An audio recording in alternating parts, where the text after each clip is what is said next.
Yo, what up, guys? We're back. And when I tell you, every time I try to do something good, every time I try to do right by this channel, it's like God is always throwing a little wrench up in my in my operations or something. Cause I was trying to go stream through the OBS situation, and man, when I tell you that um I've been sitting on my desk since about 8 o'clock this morning. I've been sitting here for a couple of hours, y'all, just trying to get everything good. And I sat here, and it took me a couple hours to realize that OBS is not letting you stream horizontally or vertically. I mean, up and down without some type of plugin, right? It won't let you do the stream with the horizontal and the vertical at the same time without a plugin. But it's okay because we're here now and we're looking good, so it doesn't even matter, right? But welcome back to all my people who are here. Um, we're gonna have to talk about three very hard hitting topics this morning, and really prove one. We're gonna prove that the tide is finally turning in this country. A lot of people have a lot of different opinions, but no one wants to come out and say, hey, things are getting better. We came off of 4 years under Biden that took us to the brink of destruction as a middle class people here in America. And though we have a situation going on in the Middle East or in the Persian Gulf, I believe it's safe to say that we are finally starting to bounce back from Biden's reign of economic terror. First and foremost, the U.S. Marines just sent a massive message to our enemies in Iran and to the doomers and the black pillars who want to keep going with this constant false narrative of the United States losing in Iran, or somehow claiming that a country that's getting totally bombed out, Air Force totally destroyed, Navy decimated, the once tough talking Ayatollah Khamenei, he's dead. The new leader, his son, we don't know where bro is at. And basically these guys are hiding in a hole right now, sending out threats that they can't back up. For some reason, there are people in our country who believe that this means that Iran is winning, and somehow the United States is losing. But our Marines sent a message to these haters, and it was loud and clear. They seized an Iranian cargo ship in the Strait of Hormuz after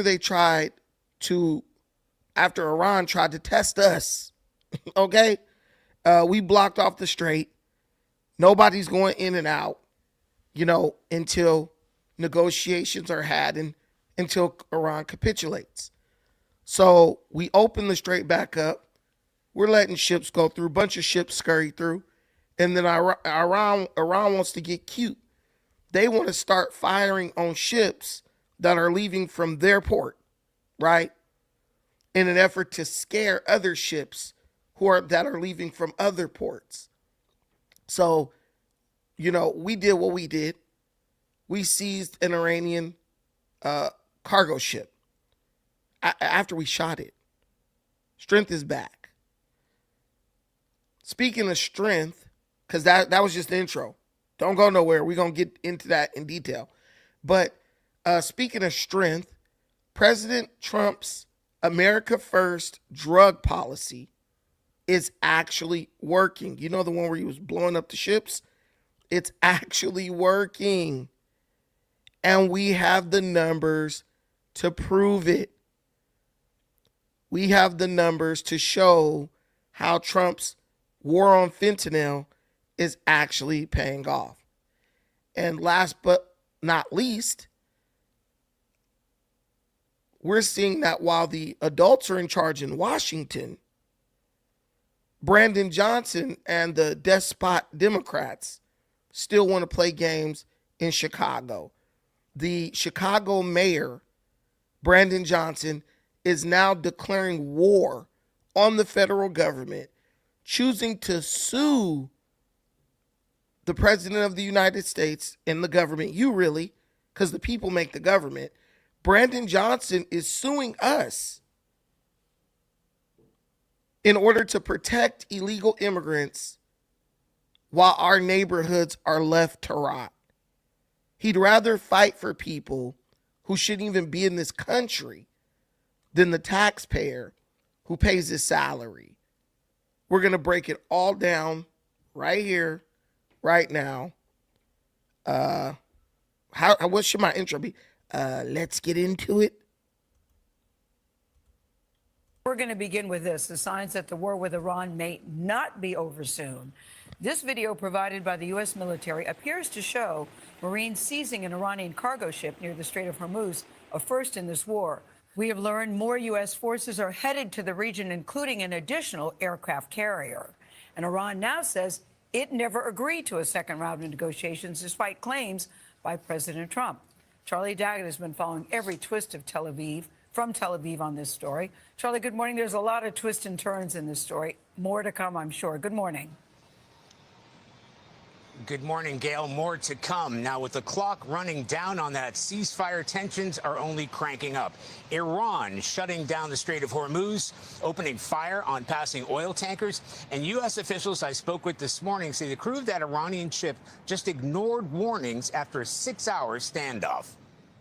First, the U.S. Navy destroyer warns the crew of the Iranian cargo ship Tosca. Motor vessel Tosca, vacate your engine room. Vacate your engine room. We're prepared to subject you to disabling fire. Several rounds are fired toward the vessel. Later, under the cover of darkness, U.S. Marines launch a helicopter raid, rappelling onto the deck of the stricken ship, which is now in U.S. custody. Central Command said while more than 24 commercial vessels have been turned back, this is the first seizure since the U.S. blockade was imposed last week. U.S. officials said that Tosca, headed toward Iran, failed to comply with orders despite 6 hours of warnings. Iran has threatened to retaliate, the most serious threat yet to the fragile ceasefire that expires this week. While the U.S. military presence in the region continues to grow, officials tell CBS News the USS Gerald R. Ford, which has now undergone the longest aircraft carrier deployment since the Vietnam War, has rejoined the fight, transiting the Suez Canal to the Red Sea. More than 50,000 U.S. troops and the USS Abraham Lincoln carrier remain in this region, and more are on the way. A third carrier, the George H.W. Bush, is due to arrive by the end of the month, to be joined by thousands more Marines sailing from the Asia-Pacific region. This morning, Iranian officials described the capture of that merchant vessel as a hijacking and an act of piracy. Now, we know that ship had been identified under U.S. sanctions, but it's not exactly clear what it was carrying. Matt? Charlie, thank you. Okay, so we can see that things are definitely escalating in the region, and the United States clearly is not ready to back down. That's something I like. And Iran, even though they're they're blown to hell, they seem to still want to act tough. On April 19, 2026, the U.S. Navy destroyer USS Spruance intercepted the Iranian flagship Tosca in the Gulf of Oman. After the crew ignored 6 hours of warnings to comply with the blockade, U.S. forces fired disabling shots into the engine room. U.S. Marines from the 31st Marine Expedition Unit then boarded the ship and seized the vessel.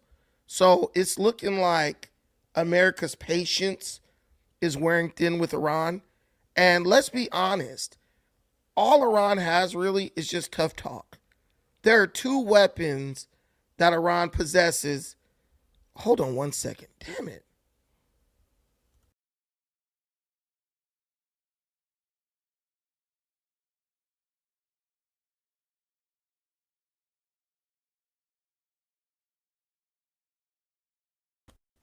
Let's see if that clears it up.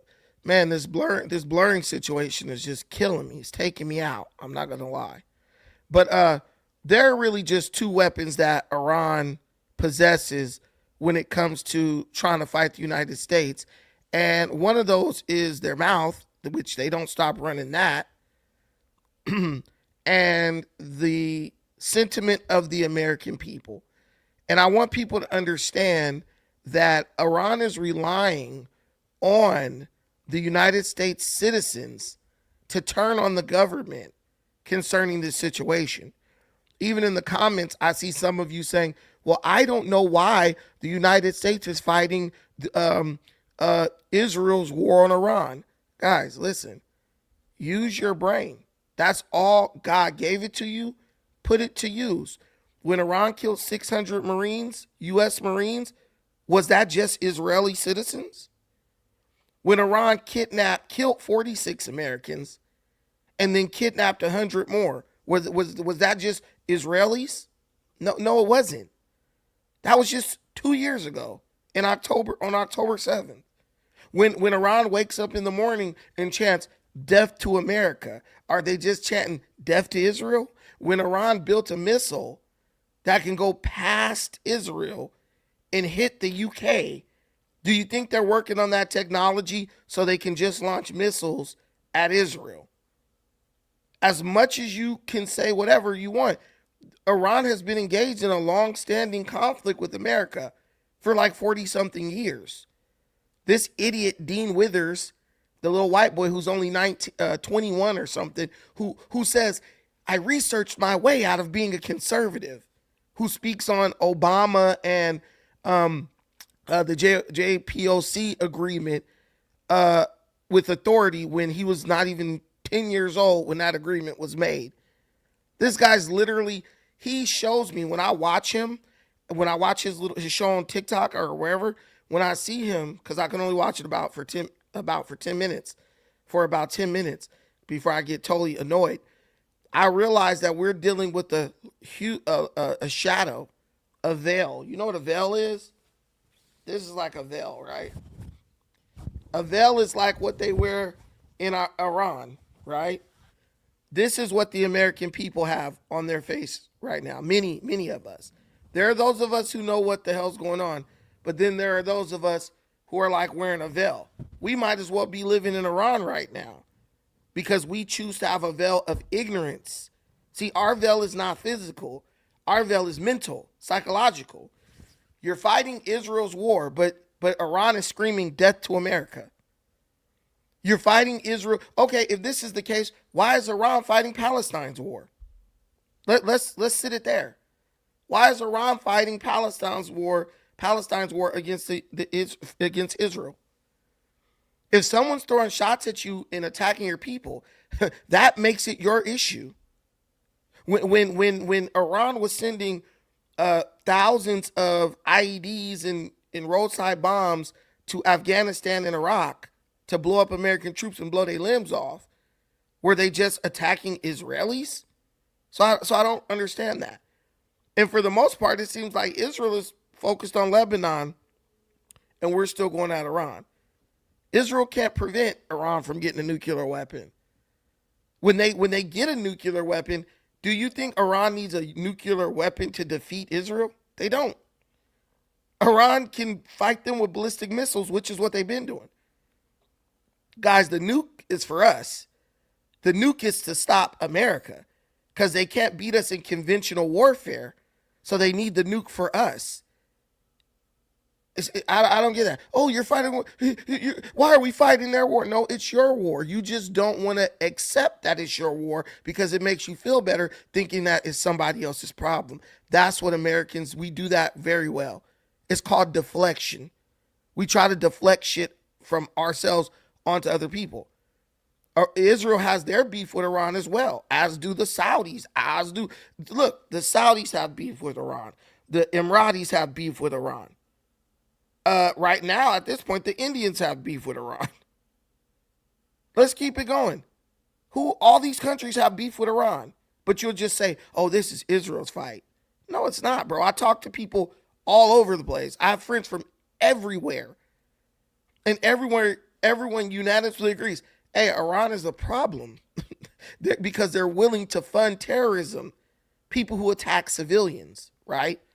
They're so mad about the Hormuz Strait, they're shooting at Indian civilians. And Indian is supposed to be their ally. India is supposed to be their ally. So now they got beef with India now because of what they're doing. Understand something. They're a problem for everybody because they're like a vicious rabid dog. They'll bite anybody who doesn't do what they think they should be doing. That means they're a problem for everybody. And we have the muscle and the might to just eliminate them. So this looks like it's the end of America's patience for Iran. Okay? We're seizing ships. For years, the U.S. took a wait-and-see approach. Now we're seeing the direct application of this blockade. And we have to wonder, is this the only way to get Iran to actually come to the table? They're totally defeated. But they're just going to keep being a nuisance and an annoyance until they can get America to make a mistake that will turn the world against us, because people love to have sympathy for terrorists, whatever. But the ship, the Tuska, was already under sanction by the United States Treasury, right, for prior illegal activity. So seizing that ship prevents Iran's dark fleet from funding proxy wars. Everything is connected. For as much as we have the conspiracy theorists who claim to see everything, isn't it funny how they are blind to how dangerous and deadly Iran really is? Do you understand that? Do you understand that? Isn't it crazy how these people can constantly tell you how you don't see and you don't get it, but when you ask them questions about what Iran is doing globally, they have no clue, or either they choose to not understand. I hear people saying the United States is evil because they killed 127 little girls at a school by misfiring a missile. But the same people won't acknowledge that Iran is evil for killing, the number is now 50,000 protesters.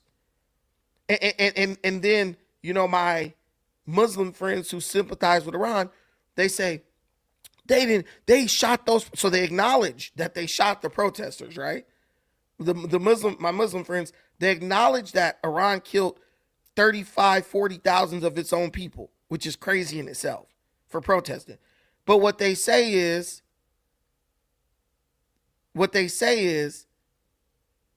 oh, well, Mossad and Israel were in the crowds that were protesting the collapse of the Iranian economy due to the hyperinflation, right? And so I ask a very pointed question. I say, okay, that's cool. Let's say Mossad, which is like the Israeli version of the CIA, right? Let's say Mossad was in the crowd, right? So say you got all these hundreds of thousands of people, right? They're unhappy with their government, kind of like the No Kings protesters. And so for whatever reason, Iran doesn't use tear gas. They don't use rubber bullets. They don't use billy clubs. They don't use shields. They don't use any of the equipment that can be purchased to deal with mobs and rioters, looters, and protesters, right? Now, if you in America, they're going to hit you with the tear gas. That's going to get you running off rip. Then if you really tough, they're going to hit you with the rubber bullets. That's going to get you running or knock your ass out, damn near kill you to where you can't march no more. Or they could use the billy club, the old school tactics, go for the knees and the elbows and just whoop your ass, right? On their own people, they used none of this. They literally lined up with guns and was like, open fire, and killed 35,000. Now the estimate has risen to 50,000 people. Proven though. Proven. Okay. So that's one. To prove one fact that proves they're evil. They use lethal force on their own people instead of using tools that are available. They can import everything else. They could make all these ballistic missiles. They can produce drones like no other. They got all this capability. They're trying to build nukes, but they can't manufacture tear gas. They can't make rubber bullets. They can't use less than lethal force to deal with innocent civilians who are just unhappy because the economy sucks. So something that makes any population protest because they're tired of their money not going far, right? They didn't do any of that. They said open fire. And so people said Mossad was in the crowd. Let me ask y'all a question. If Mossad, the equivalent of the Israeli equivalent of the CIA, was in the crowd, why, once they killed all these people, you don't have any dead Mossad agents? So they were shooting into the crowd because Mossad was in the crowd, but they didn't manage to hit any Mossad agents. They only hit their own people. Make that make sense. Make that make sense to me. We did all this shooting because look, if you had hit one or two or even captured one or two Mossad agents, you could have justified what you did. Hey, they got these secret intelligence people in here. They rallying up the crowd and they turning on us, right? You could justify what you did. But they haven't produced a single Mossad agent. That's how you know that it's bullshit. And now, just in case you guys didn't know, all these people who are like, oh man, you can't even tell us how it started. Here's another fact. They're literally executing right now. This is a fact. They've given this information. They are literally executing people who are protesting in that group.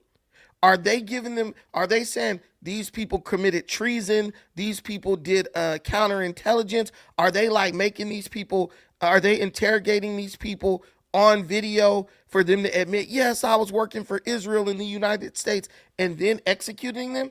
No. They're charging them with crimes against God. Females. They're doing this to females too. They're charging them with crimes against God and then hanging them. All I'm saying is, if all these conspiracies that y'all throwing out here about the virtue of Iran and how it's just the fact that Israel and the United States are going after them that makes them behave like animals, where's the evidence? They're executing a bunch of women. See, people aren't even looking at the facts.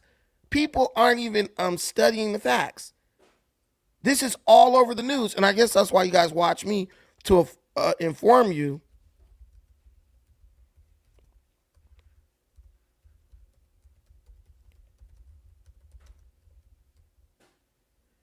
I guess it's my job to inform you, but you got to come back to the channel because I did a whole expose on it. Somebody put 130 Mossad agents have been captured according to Google. Come on, bro. Where are they? Give us the names. If you're doing everything you're doing to capture Mossad agents, where are they? Even when Hamas captured those people on October 7th, they showed you videos of them. Even down in those tunnels, they were showing you videos of them. We got your people. Stop this bullshit. And I would challenge you to show me the evidence of that. But we do know the women who they're executing because they've announced that they're executing these women. And why do they do that? They announce it because they want to scare people from doing what those women did, which was protest the government. On April 15th, they executed Bita Hamadi. She's a human rights group reported that Bita Hamadi was sentenced to death.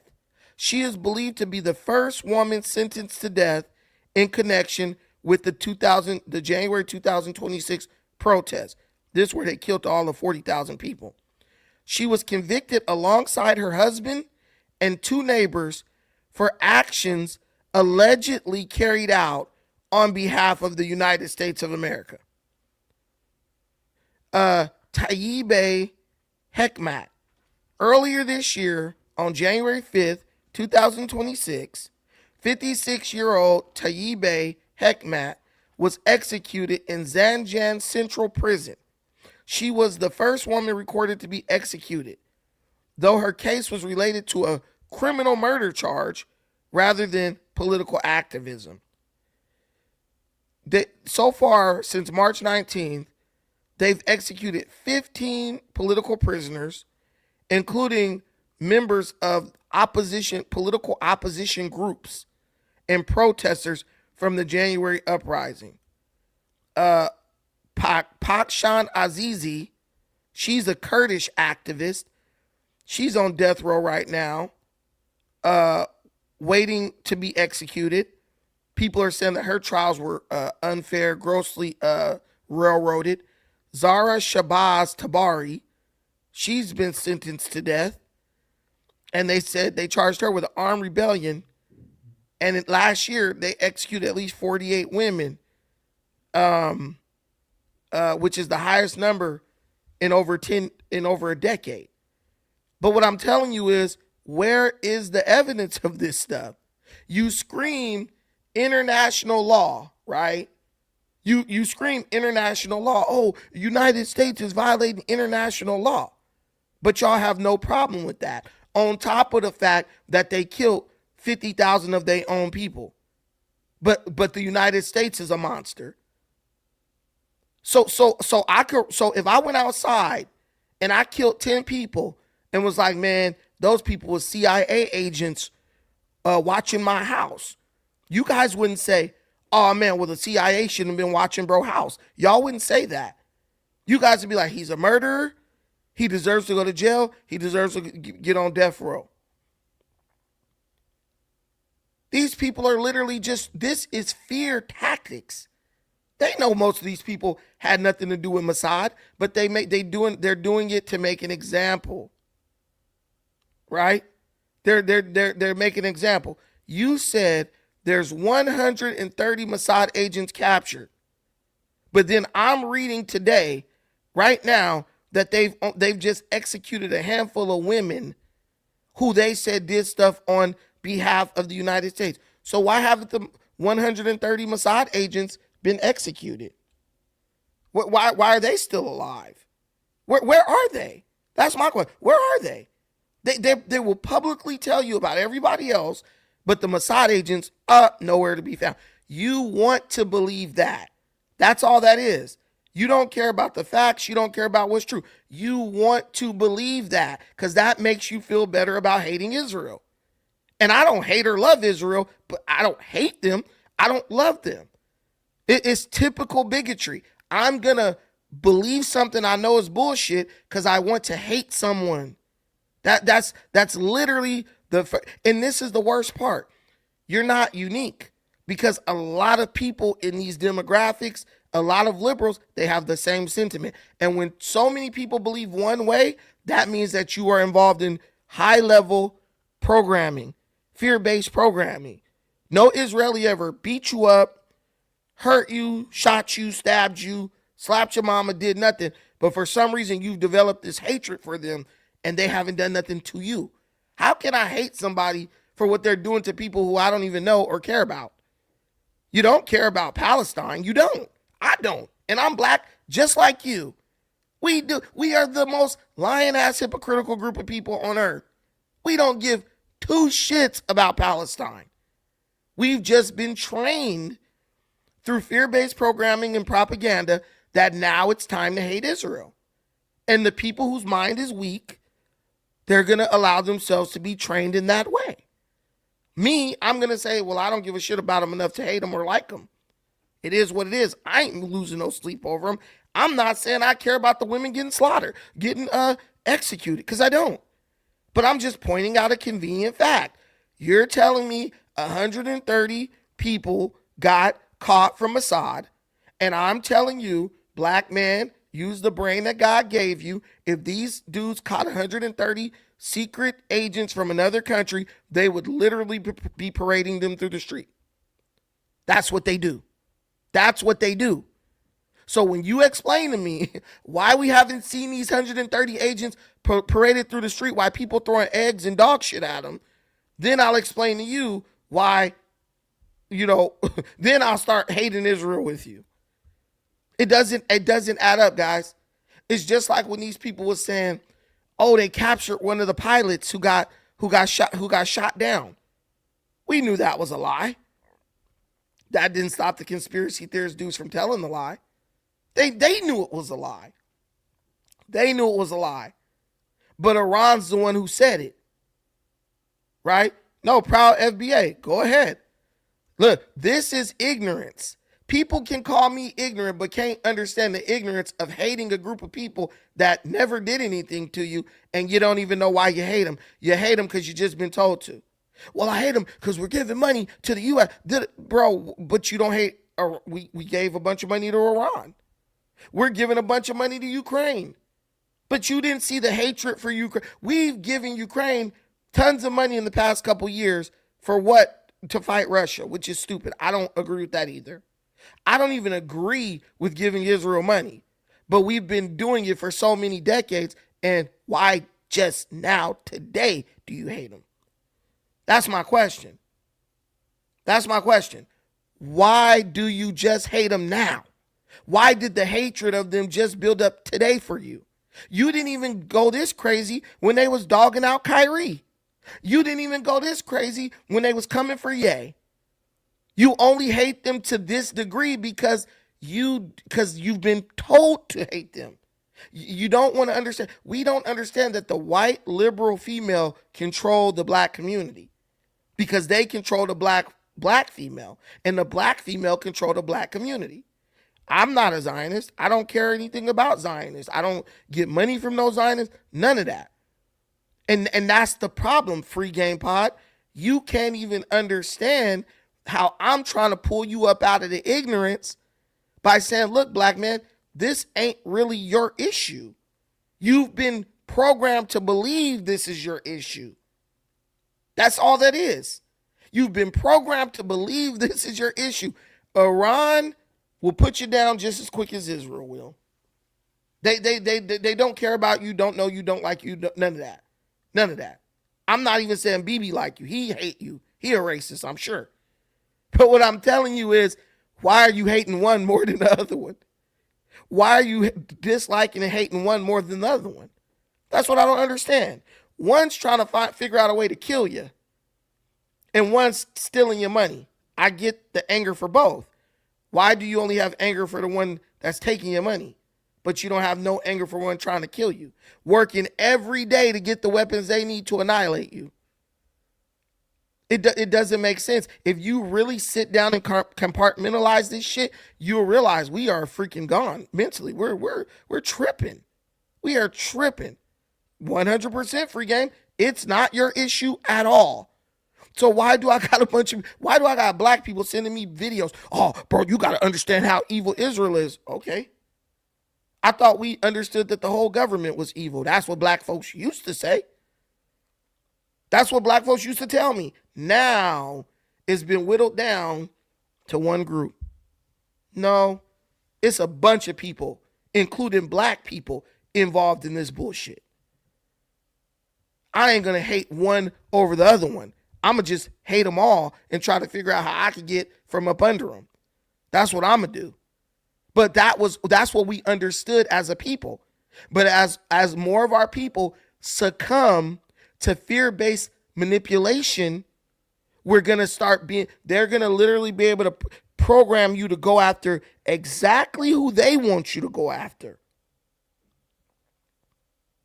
They have figured out how to program these idiots to go after exactly who they want us to go after, like a true fucking attack dog. Don't attack these assholes taking advantage of you. Just go after this one group of assholes. No, bro, because while you're going after that one group, the rest are still manipulating you. You're not addressing it holistically. That means if you say you get in a fight and a bunch of people jump you, if you focus too much on one, the other's going to come be able to hit you from the side. And that's what they're doing. The Democrat Party is literally right now manipulating the African American to set him up for victory in the midterms and going forward. But we know the Democrats don't give a fuck about us. We know the Democrats ain't going to do nothing for us. They've proven that, right?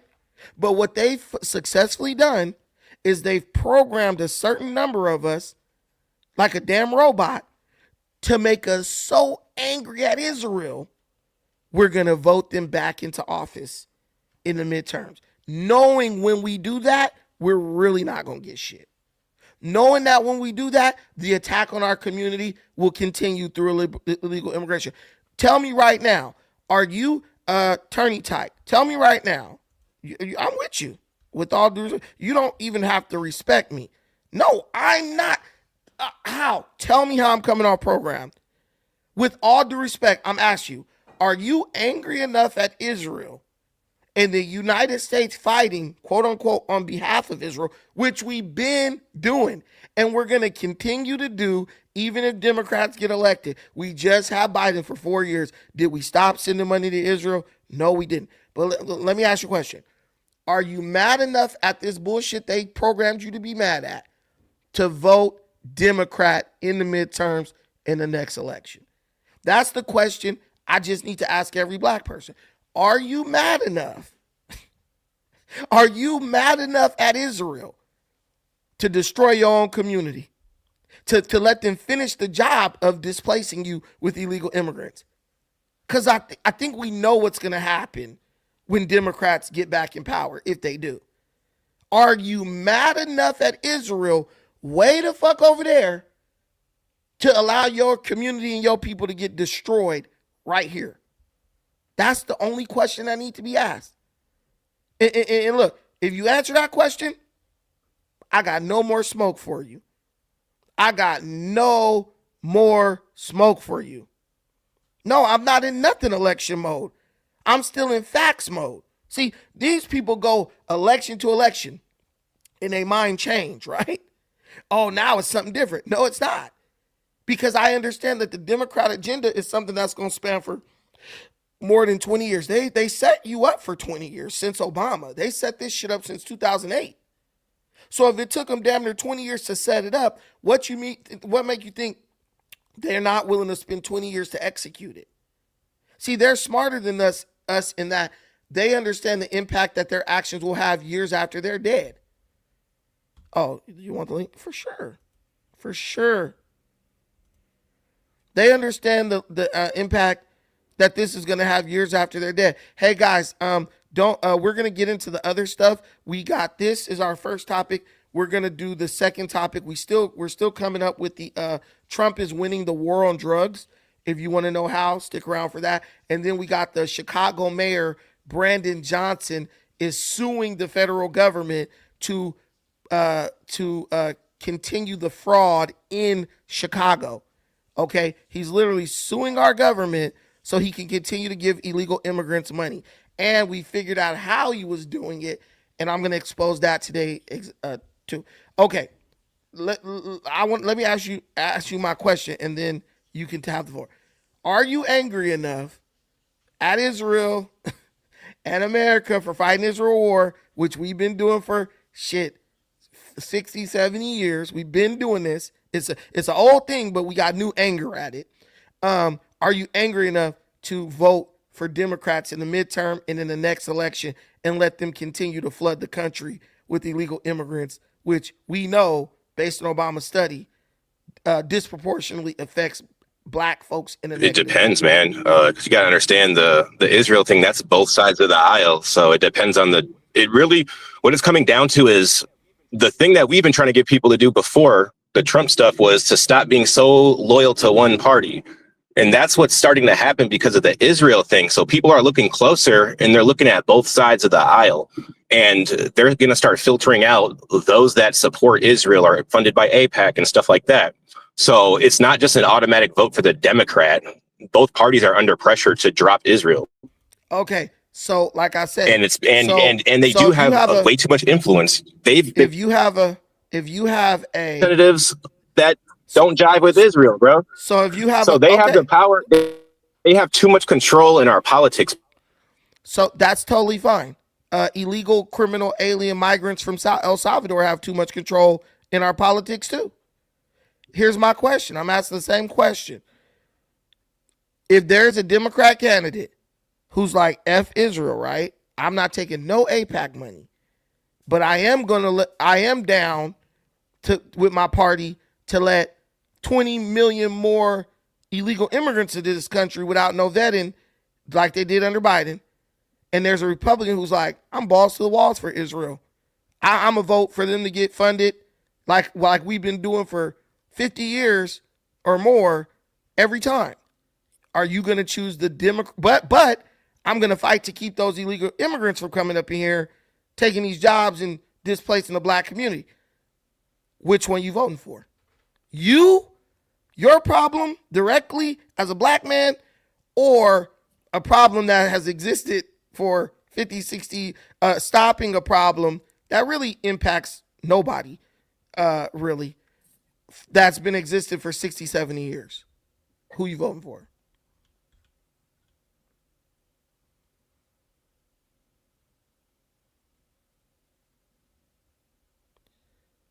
Hello? Are you still there? Yo. Hello? Yeah, my shit free. No, I just heard that when you said my shit freezing up. What the heck, man? This guy's the most technologically advanced person I know. But while he gets his stuff together, that's the question. The borders are shut down right now, bro. What are you talking about? Immigration is less than 1%. Go ahead. Okay, you good? It froze. Yeah, I'm back. Okay, cool. So which one are you voting? This is the exciting part. I mean, it really depends. It depends, man. It depends. Depends. I can't give you a full answer on a hypothetical. Let me ask you this: have you seen the polling lately? Okay, wait. Now ask me that same question. You're gonna vote for the Republican, bro. Like we all know. But here's the question. You know why? No matter what. Vote. No. You're kind of acting like a black liberal, bro, when it comes to the Republicans. Wait. Why am I going to vote for the Republican? See, you can reduce me down to you're just doing it because you hate Democrats. But in reality, what we need to do is ask, why would I do that? Why do I already know I'm voting for the Republican? So the issue today is that their influence is too strong, and the public is seeing that they are becoming a distraction from what they believe is more domestic policy that should be getting done. There's not much moving through the House and the Senate for the United States. So people are looking at that as this is a distraction. And then when they see their influence in political campaign donations and stuff like that. What I'm trying to tell you is their influence has not changed. It's literally been to this level. Israel's not a Republican issue. Listen, wait a minute. Listen. But what I'm telling you is you've been living with this, and the United States has been living with this since way before either one of us were born. So it's a situation that we've been dealing with forever, since before we were born. You're gonna right now today. You didn't care about this 4 years ago. You didn't care about this 4 years ago. That's what you think. That's what you think. You think that it just popped up. Hold on though. You got to understand one thing is this might be new to you because that's kind of how you're talking about it. But there's a good number of people that have been into the politics that just don't speak up about the Israel thing until they see people. Hold on, until they see people that are more famous than them talking about it now. So people are starting to talk about it a little more. But it was something that was hush hush. The whole Israel and the Jews thing. Everyone can agree with that. It's not a new thing. It's just now that people would talk about it. Just like white people talking about black people, bro. Like they was putting that on the hush hush for the last 10 or so years. Now they don't give a fuck no more. Now they don't care anymore. It's the same thing. This is in the same vein as racism. It's not new. The Israel thing is they are a country. Hold on, bro. I've listened to Farrakhan talk about Jewish people, Israel, all that way back in the late 90s, bro. This is And he was not right. new. Khalid Muhammad talked about him. I'm not saying he's wrong. What I'm telling you is there's an immediate threat, and then there's a long-term threat, or a less than immediate threat. Israel ain't your immediate threat, black man.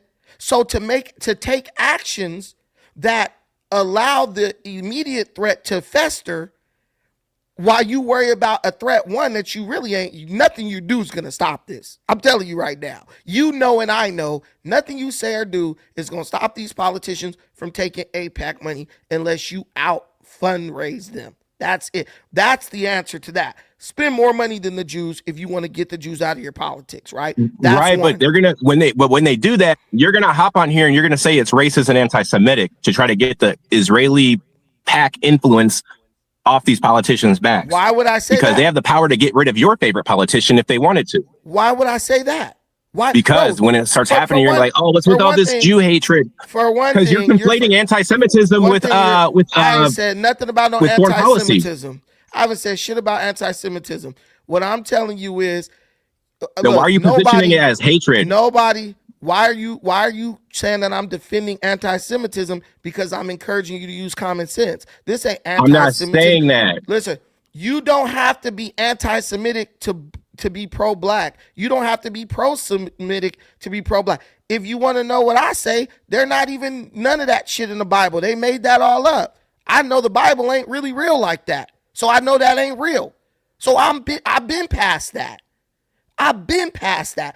Jews are just a bunch of white people who stick together, put their money together, and manipulate other. Brandon, you're saying that you're saying that black people shouldn't be worried about them and stuff when a lot of black people vote Democrat and they voted for black representatives in the office and they got kicked out by Israeli lobbying. So we can sit here and talk about, oh, just focus on the. No, hold on. Okay, yeah, that's your opinion. That's fine. But you gotta understand, like this, right? But this is American politics, though. You see what I'm saying? So that's totally those fine. people So why not were, use it to your hold on, benefit? though, dude. Those people were elected to represent, and you got some lobby that can just throw money around, and they're connected to a foreign government to just kick out politicians, bro. Like that's people are seeing that now, and it's not about left or right. That just should not be happening. So that's a matter of getting big money out of politics. That's something totally different. Because if you right, and it has to be not about left or right, and you keep bringing everything to this right versus left thing. No, and the whole Israel thing is bipartisan. You have to look at the polling, bro. Like no one supports Israel anymore. I don't care if they support them or not. What I'm right, but you're ignoring the reality though. Like what I'm they're going to be they're a topic in the next election, whether you like it or not. They're going to be a topic. And it's not about hatred. Yeah. And I understand that they're going to be a topic. But as far as black people are concerned, there are some of us who are qualified to lead, and there are some of us who don't have the capacity to lead because we're too emotionally charged. You have taken this to an emotional level. I'm sitting here calmly telling you the Jewish issue is not the biggest threat to the black community right now. You know it. You don't want to accept it, or you know it, but you don't want to admit it. Because you it's not, but it's a topic in America right now, though, and we are a part of America. I'll let you talk, dude. You're trying to make it we can walk and chew bubblegum, bro. You just said it's not right. So here, okay. So let's do this. Bro, you're defending Israel. No, whatever. That doesn't scare me. I'm not your. It doesn't. I'm not in your age group. I'm not in your age group, but I'm not doing that. But you can say that because that's just a way to try to devalue what I'm about to say, and that's fine. Won't work. You already know that. What I'm telling you is going to come. So what I'm telling you is this. 20 million illegal immigrants is sitting at your border, waiting for the doors to open to come in your community, take your jobs, take over your community, rape your women, and do all that, which is what they did. Trump let them stay, bro. Trump let them stay. Why can't you let me finish? Because it's bullshit. Trump let him stay, bro. If you thought your position was as strong as it is, you wouldn't have a problem. It was a strong position before Trump let them stay, bro. Trump said, all you gotta do is get a job, nigga, and you can stay. And that's what they're doing. So Trump let him stay. We need an underclass. It is what it is. Are you done? Yeah. Okay. So cool. So all these people came in. Now there's more of them waiting to come in. There's more. There's probably 40 million to come this time because they're like, if we get in, we can stay in. You're gonna commit political suicide.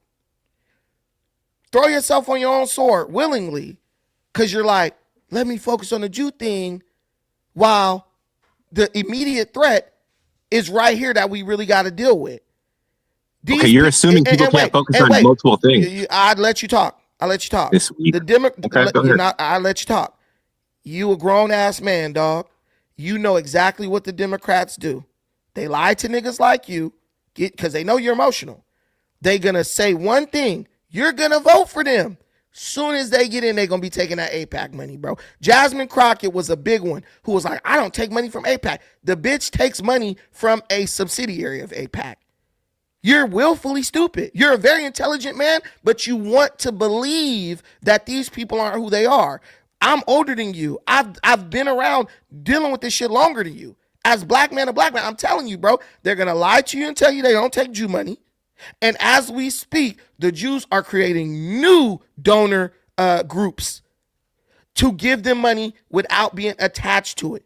They're already doing that, bro. They're already doing that. So like I continue to try to tell you, you can use that. You can let that be your single issue voter bullshit, which is what our forefathers and ancestors did to get us in this position. Just one issue, and we're going to let that dictate our vote. You can't sit here and say it's a single issue thing when just because it's a hot topic right now. Like no one's being single issue about it. You just said it. You just look now. You contradicted yourself because earlier you said people been on this. No, what I'm saying is yeah, because people are seeing what's been going on for the longest. Like you said, has been going on for the longest. People are starting to see that basically. So it's not about what I think. Bro, listen. People I know, including me. People been but the normies are seeing it now. Bro, people been seeing it since Andrew Jackson. The Rockefellers and all them used to talk about the Jews and what they was trying to do. This ain't nothing new. But the same people who've been seeing it, once the number went high enough, they was like, all right, cool. This is what I'm trying to tell you. There are a lot of Jewish people who live in America, bro. You're not stopping that problem. I'm telling you right now today. Right, but Israel's desperation makes it obvious, and people see it, and they have an opinion about it, bro. They'll do what they did in the 90s. It doesn't mean that they've forgotten about all other issues. They will do what they did in the 90s. They will elect someone who's more liberal and more moderate. They'll wait 10 years till Americans ain't tripping on them no more. Then they're going to do the same thing. The whole time, they still going to be in your politics, manipulating people with money. Let me ask you a question. If I was running for office, right, and you know how I feel about everything, and a Jew was like, yo, I'm about to get this nigga $1 billion. We about to guarantee that he going to get elected. And me, I'm in here like, hey, once I get elected, bro, it's up. We building up these communities. We fund, we building, we invested in Africa. We doing woo, woo, woo, woo, woo. Would you be like, I hate Jews so much, I'm not going to vote for you? And the opposite of me is little white because Betsy not all Jews not all Jews support Israel either. I know that, but right, so you're not going to catch me in that gotcha. but even with those Jewish people not supporting Israel, notice how Israel still has the same power that they had. The power's not going to go nowhere because everybody wants this money, bro. Democrats are literally led by a Jew, literally, who takes AIPAC money. His name is Chuck Schumer. He speaks at AIPAC every year. Do you see how ignorant that is?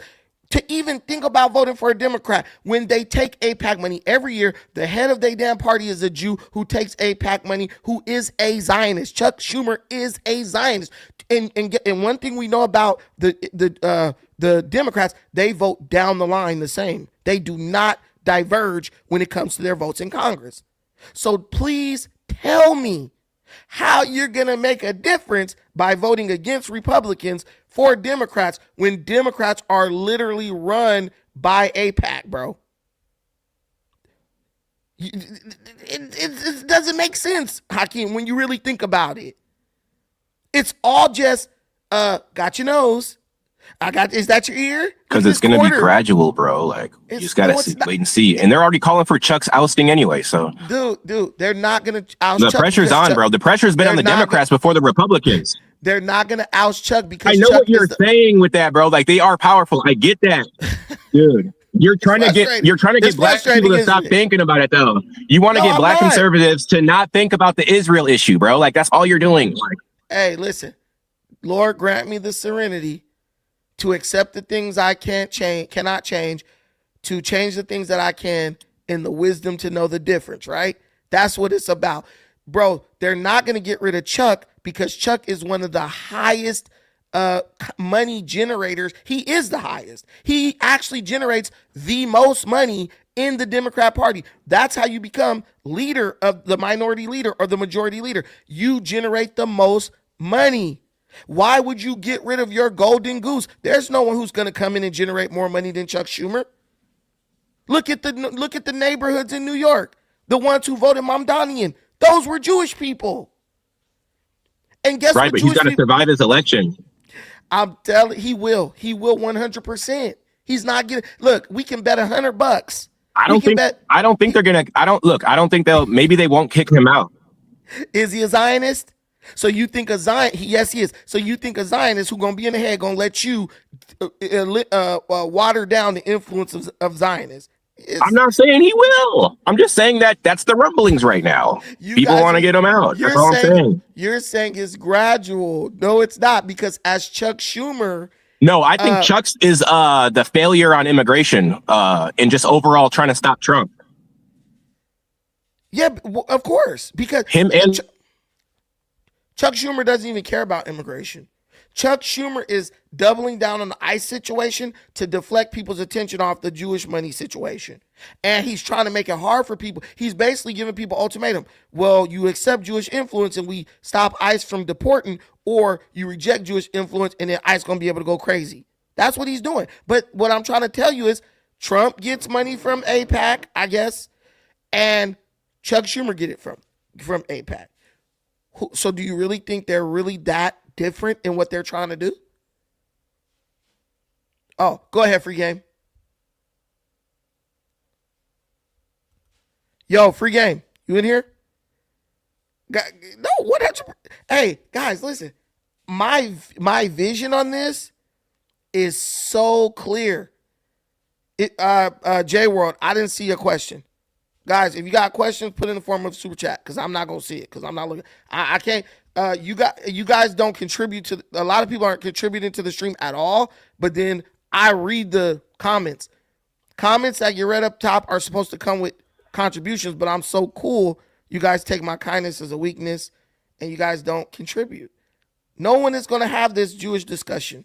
Nobody, because they're afraid of getting demonetized. I risk getting demonetized so we could talk about the things that really matter. If I risk getting demonetized by YouTube, you guys got to help the channel by supporting. That's a fair trade-off. So help out the channel. I didn't put a goal up because I was having technical difficulties. But, you know, $5 super chats, $1 super chats, whatever, hook us up. But I did not see your question. Is this it right here? Brandon, would you take $100 billion from blacks before you would from white Jewish people? Of course I would. What do you mean? That's stupid. If black folks was like, I got $1 billion for you to fund your election, and Jewish people was like, well, we got $1 billion. I'm gonna take the black $1 billion and then go to the Jews and be like, what do y'all want for y'all $1 billion? And if they saying some bullshit, I'm be like, nah. There's certain things that's what you do, because when you get elected, you're not just elected for blacks, you're elected for everybody. That's why you saw Joe Rogan, and I'm going to tell you how stupid a lot of us are. Joe Rogan, Free Game, do you know what happened with Joe Rogan? No, I don't know. That's because you was a nigga, that's why. Let me tell you.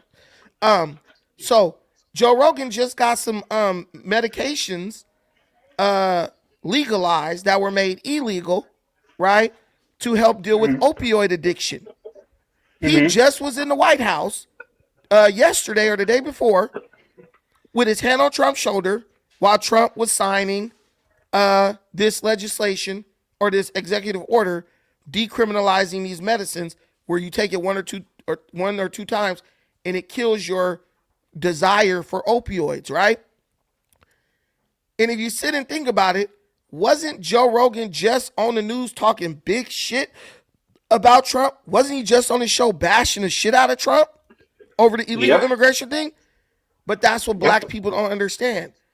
You can criticize somebody and they'll still be willing to work with you if you have something to offer them. You look, you can still criticize somebody and still work with them if you have something to offer. Black folks want to fight Jews, right? But Yeah. we're not fighting, not Jews. Let me say Israel. Black folks want to fight Israel, but we don't want to fight Israel and the Jews the best way we can. We want to go to a gunfight with a goddamn one of them stupid bibs that you tie around your neck when you eat crab boil, thinking that that's the same thing. No, it's not. You want to fight them, fundraise. You want to fight them financially. You can fight them financially because their money is already committed a bunch of places where your money is not committed. And that's what you do. You find out where your money can go the furthest, where they don't have much more money to throw to send, and that's where you take advantage. How do you think the Muslims are gaining a foothold in all these countries? How do you think they're moving in? Because they're fundraising. How do you think the Muslims got Tucker Carlson on their side, Candace Owens on their side, the Hodge twins is on their side? How do you think the Muslims now got all the conservative dudes speaking on their behalf against the Jews? Money, fool. It ain't got shit to do with Democrat, Republican. Money. Dinero, nigga. That's it. Fetty, whatever you want to call it. We don't want to do that because we are the most cheapest group of voters on earth. We don't understand. It's about money. That's it. That's it, and that's all. And the Jewish people, AIPAC gave Trump a gang of money to help him win that election, and now he got to answer to what they want him to do. That's their lobby. I'm not saying they're controlling the United States, but one thing Trump gonna do, he's gonna please his base.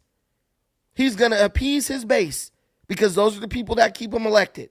And those are the people who are gonna go out and vote for the Republicans he wants to win in the midterms. Y'all asking people to turn against, y'all literally telling people, yeah, we're going to vote Democrat to stop the Jew situation, the AIPAC situation. No, Democrats taking more money from AIPAC than anybody. The head of the Democrat Party damn take money from AIPAC. So you really think you're going to stop it? You're not going to stop it. Go ahead, free game.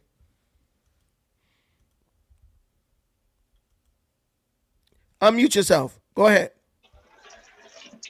I have to agree with you. Now, as much as I don't agree with Israel, they look, this is gonna, if you want them gone, like far as like not in our politics, dude, these people have been in our politics since the 1860s, like 1850s.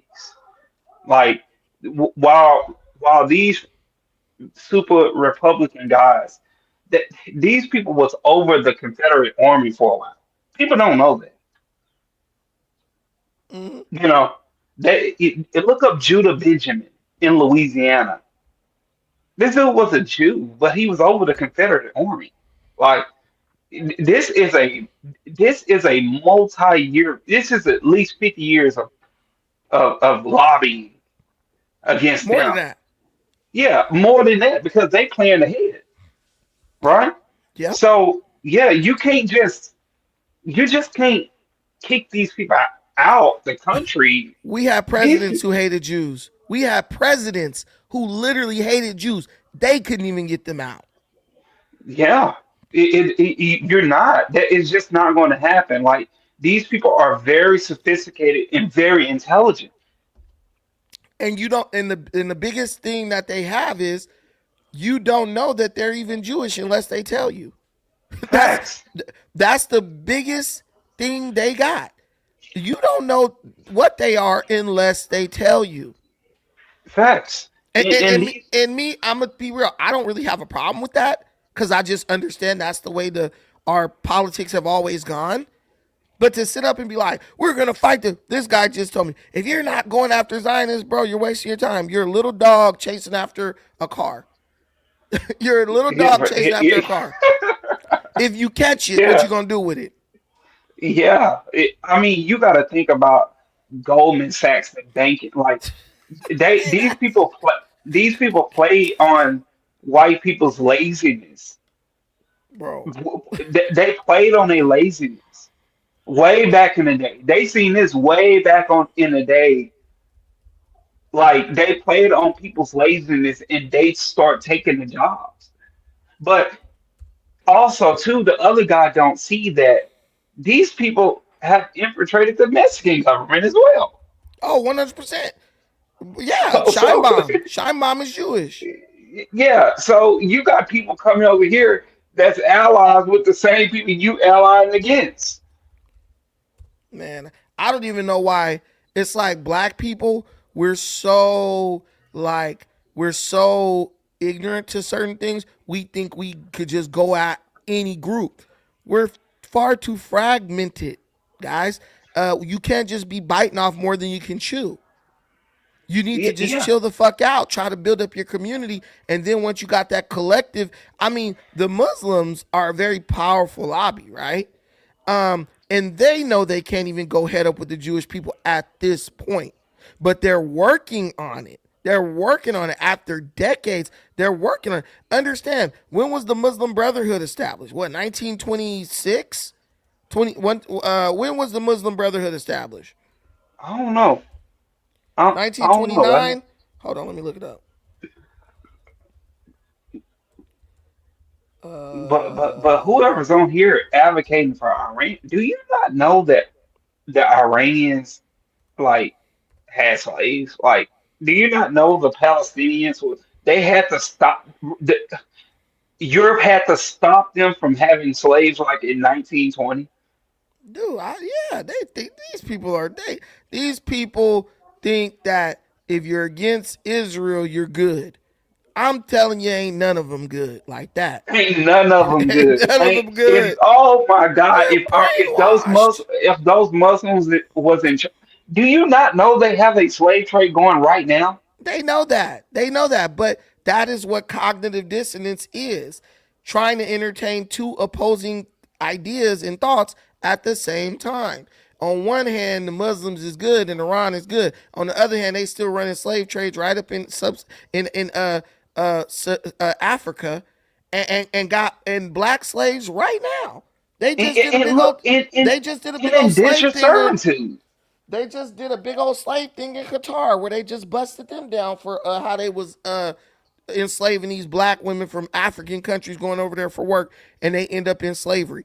The Muslim Brotherhood was founded on March 1928 in Egypt.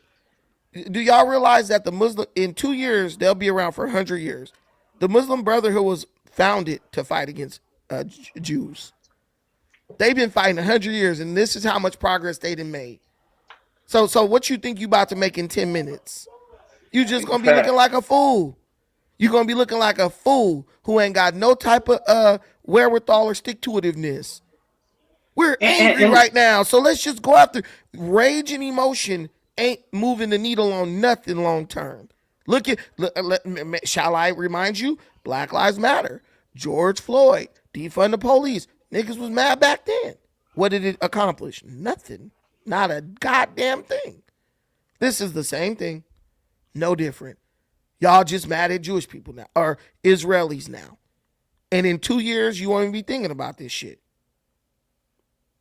yeah, and Brandon, look, if the like, I'd rather deal with the Jews than deal with them. Like they have over 1 billion people on the planet. The Jews only have like 30 million at the most. Yeah. Like, dude, these people are ruthless. I think the Like, population of Israel is like 11 million. Such a small yeah, population. And Iran yeah. is 99 million. And look, I can't, I don't, I, I know how they play. I know how to do this play. Like they have done things to the black community as well. But Yeah. I'm just saying, like, dude, this is not a one election thing. This is a 100-year De- process. Destroying your community by voting for Democrats who are going to let illegal immigrants flood your community and basically replace you politically, that's not the solution. That is not the At all. solution. Because And if they put, let me just say this, if they let 100 million immigrants come in here, illegals. And then they give them amnesty and let them vote. If the Jewish people get them, which they already in Mexico and making inroads in other parts, those people are going to support the same Israelis that you trying to fight against. So it's literally a lose-lose for you. It's really, you're going to be fucking yourself. And look, we the unks. But unlike our unks, the unks is trying to warn y'all. But y'all doing what most ignorant young people do. You're allowing your anger to make you to make you deaf to the message we're trying to send to you. And we're telling you, this shit is chess, dog. It's 3D chess. It ain't just, oh, I'm mad at the AIPAC. So if Trump supports Israel, if I vote for the other side, they're gonna fix it by getting rid of Trump, and then they're gonna do something different. Nah, they're all gonna do the same thing. Until you show them who's going to donate more money to them than AIPAC, they're going to still get money from AIPAC, even if they got to change the name of AIPAC. Yeah, like they do this stuff through trust, and you would never be able to go find, trace them back to, bro. These people are. Do you not know that they're some of the best lawyers in America? I mean, like, dude, it's no way you can stop it in this election. Like, it's just not gonna happen. You're not even gonna be able to get all your people to turn against them because they got the rappers and everybody who influence your people. Yeah, and y'all vote for it, and then they talking about vote for Democrat, bro. What are you talking about? They started off as Democrats. What are you talking about? They got Yeezy apologizing and shit. At least he spoke the truth, though. At least he spoke the truth. No, 100%. Jay-Z and Beyonce will be up there in 2.5 seconds. I defended Yeezy, and nobody went harder against these people than I did when I was defending Yeezy, and Kyrie shit was more stupid to me. But Yeezy has freedom of speech. He should be able to say whatever the fuck you want to say, right? That's America, right? But here's the thing. What our people do is when we don't like the facts, we just get angrier. Right. And that's not how you do anything. Go ahead, Luis. Right. That is completely correct. And honestly, what really turned people off was the MAGA hat for sure with Kanye. And I think that he was more like manipulated into doing that. As far as like wearing the MAGA hat and visiting. I got my MAGA hat. Right. But like, even if we want to make America great again, we don't do enough together. Even let's just say, not even to talk about race, but we see it right now with the white people that they so-called themselves MAGA. They're having a social war on the internet. They're not agreeing with each other. So it's looking bad, bro. To me, it's looking bad. It's looking bad because let me tell you about white people though. White people can see black folks, and I give credit to my brother, Simp Police, and somebody else who was saying this, I forgot. But black folks and a lot of minority groups, we don't have conflict resolution skills. White people could be going crazy on each other. They fought a civil war against each other, and then they came back together. See what I'm saying? So they've proven through time that they can break and come back, right? White folks fought with Europe, and then they came back together. Overall, they rebound way better than a lot of us do. When we split, we stay split. We stay split forever. It'll be a blood feud. So I don't really worry about MAGA because I'm in like a lot of groups and stuff. I don't worry about MAGA because I know at the end of the day, MAGA people are like, I will never vote Democrat, right? So you gonna argue because you feel like, dang, this kind of like my only option. So I'm gonna talk shit, right? But what I'm looking at is we're still looking at this like it's tiddlywinks or Connect Four. This is way deeper than what we want to accept. That's why we think we're going to get Israel money out of the government by voting Democrat. That's what we think. Hakeem didn't want to say that, but that's what he think. Oh, it's complicated. It's complicated. No, it's not, because the facts are right there. Both sides take money from AIPAC. The leader of the Democrats is a Zionist. What's complicated about it? You ain't going to get Israel money out of politics by not voting for the Republicans who take money from Israel and then going to vote for the Democrats who take money from Israel. As a matter of fact, I would say Republicans are more likely to break with each other over Israel than Democrats, because Democrats go straight down the line every time. Am I wrong, Luis? When do the Democrats vote different from each other? They don't. Chuck Schumer gonna say, we voting to get our money to Zelensky, because y'all do know Vladimir Zelensky is a Jewish person. Right, I saw that on the internet. Biden, in fact, Biden, let me tell you, this is my last thing.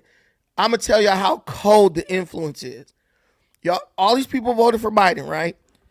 There was fires in Hawaii. Burnt down a gang of acreage and stuff. The Hawaiians out there, people dying. They ain't got no food. They sleeping outside. Look. At the same, so the Hawaiians was like, we need $12 billion. We need to declare this a state of emergency, and we need $12 billion to help us start rebuilding our homes and stuff that was lost in the fires. Biden's so cold, he said, look, if y'all don't approve this $280 billion for Ukraine, I'm not gonna sign the legislation to give $12 billion to Hawaii.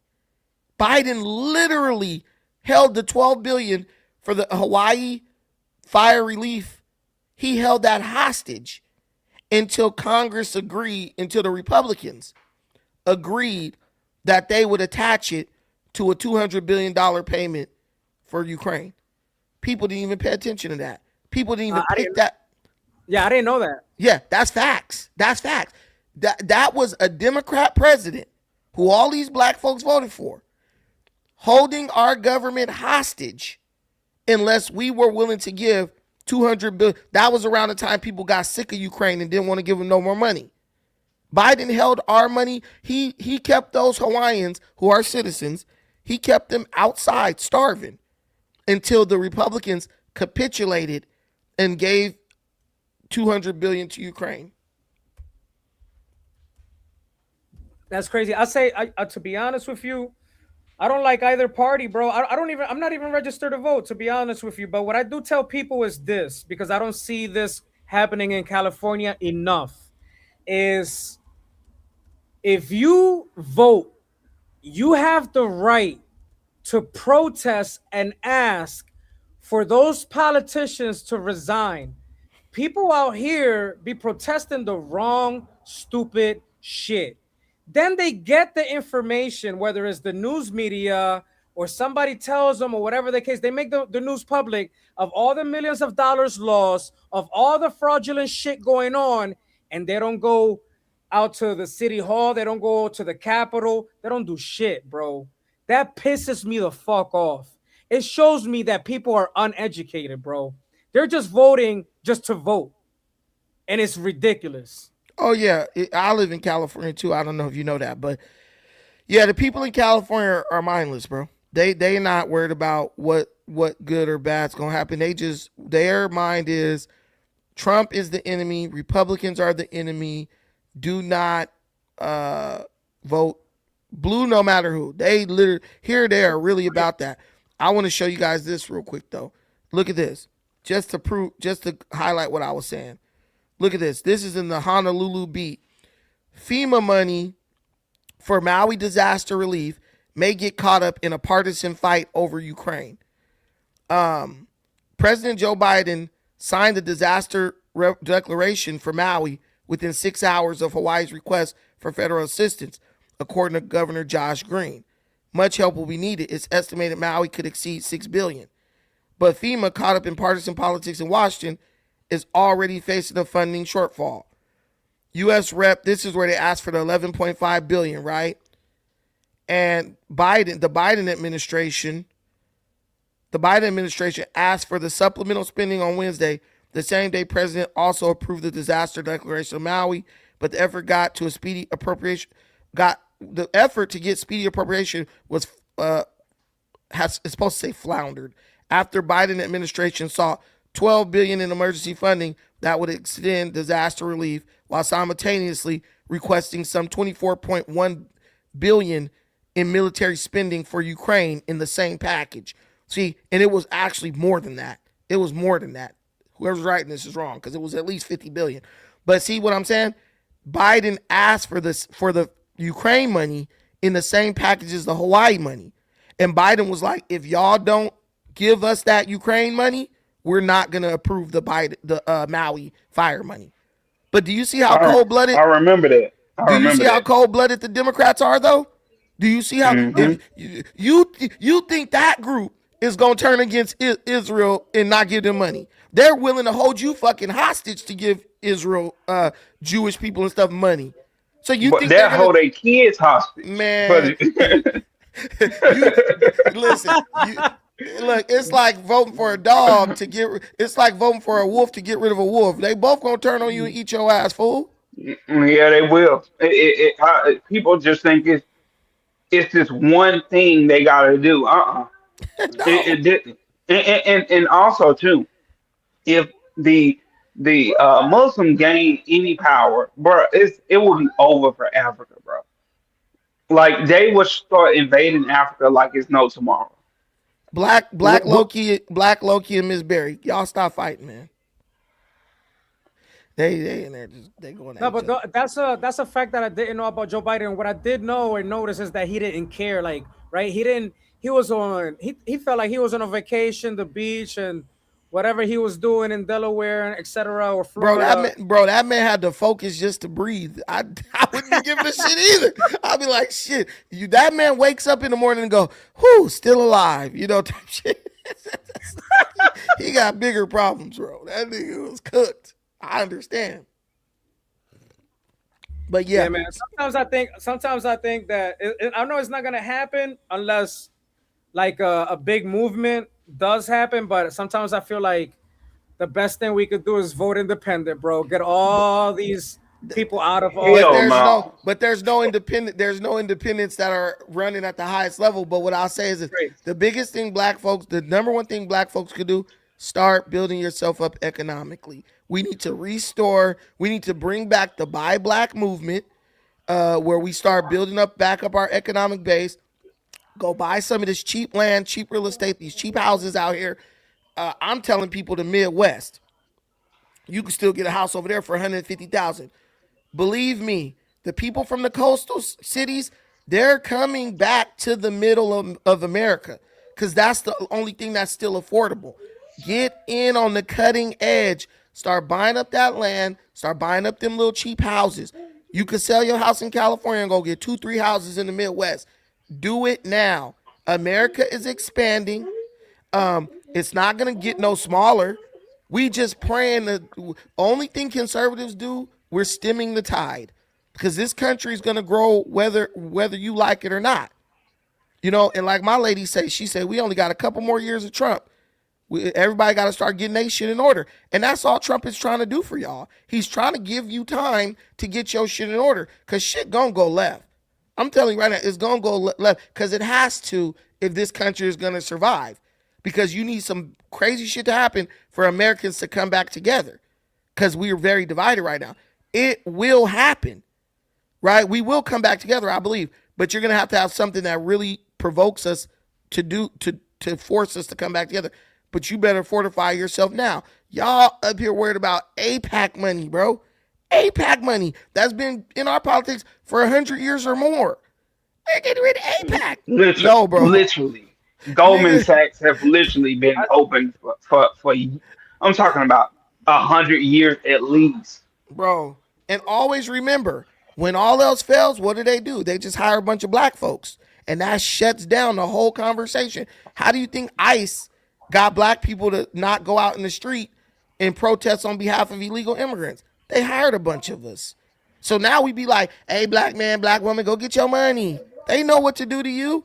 They know you love money. They stick that shit right in your fucking mouth to shut you up. Just like they do them. Just like they find them. 100%. Go ahead, Luis.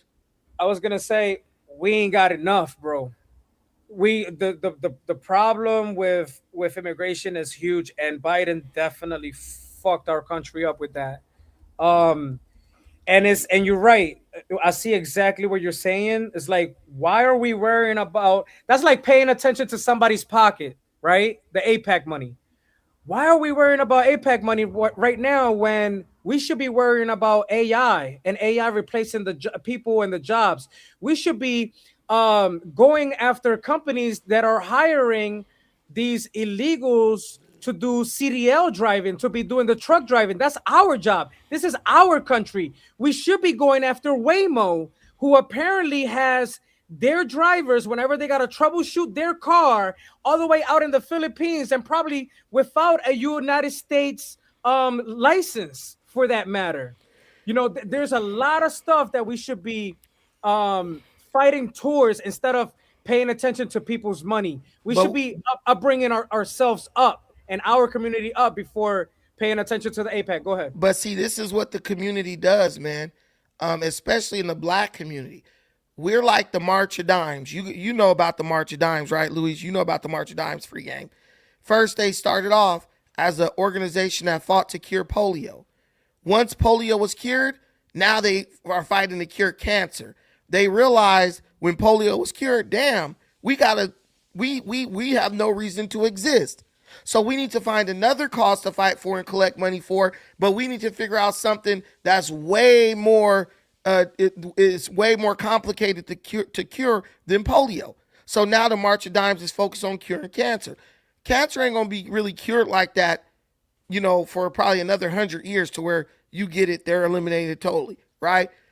So the March of Dimes will exist and collect your money for another 100 years. This is what the black community does and many communities do.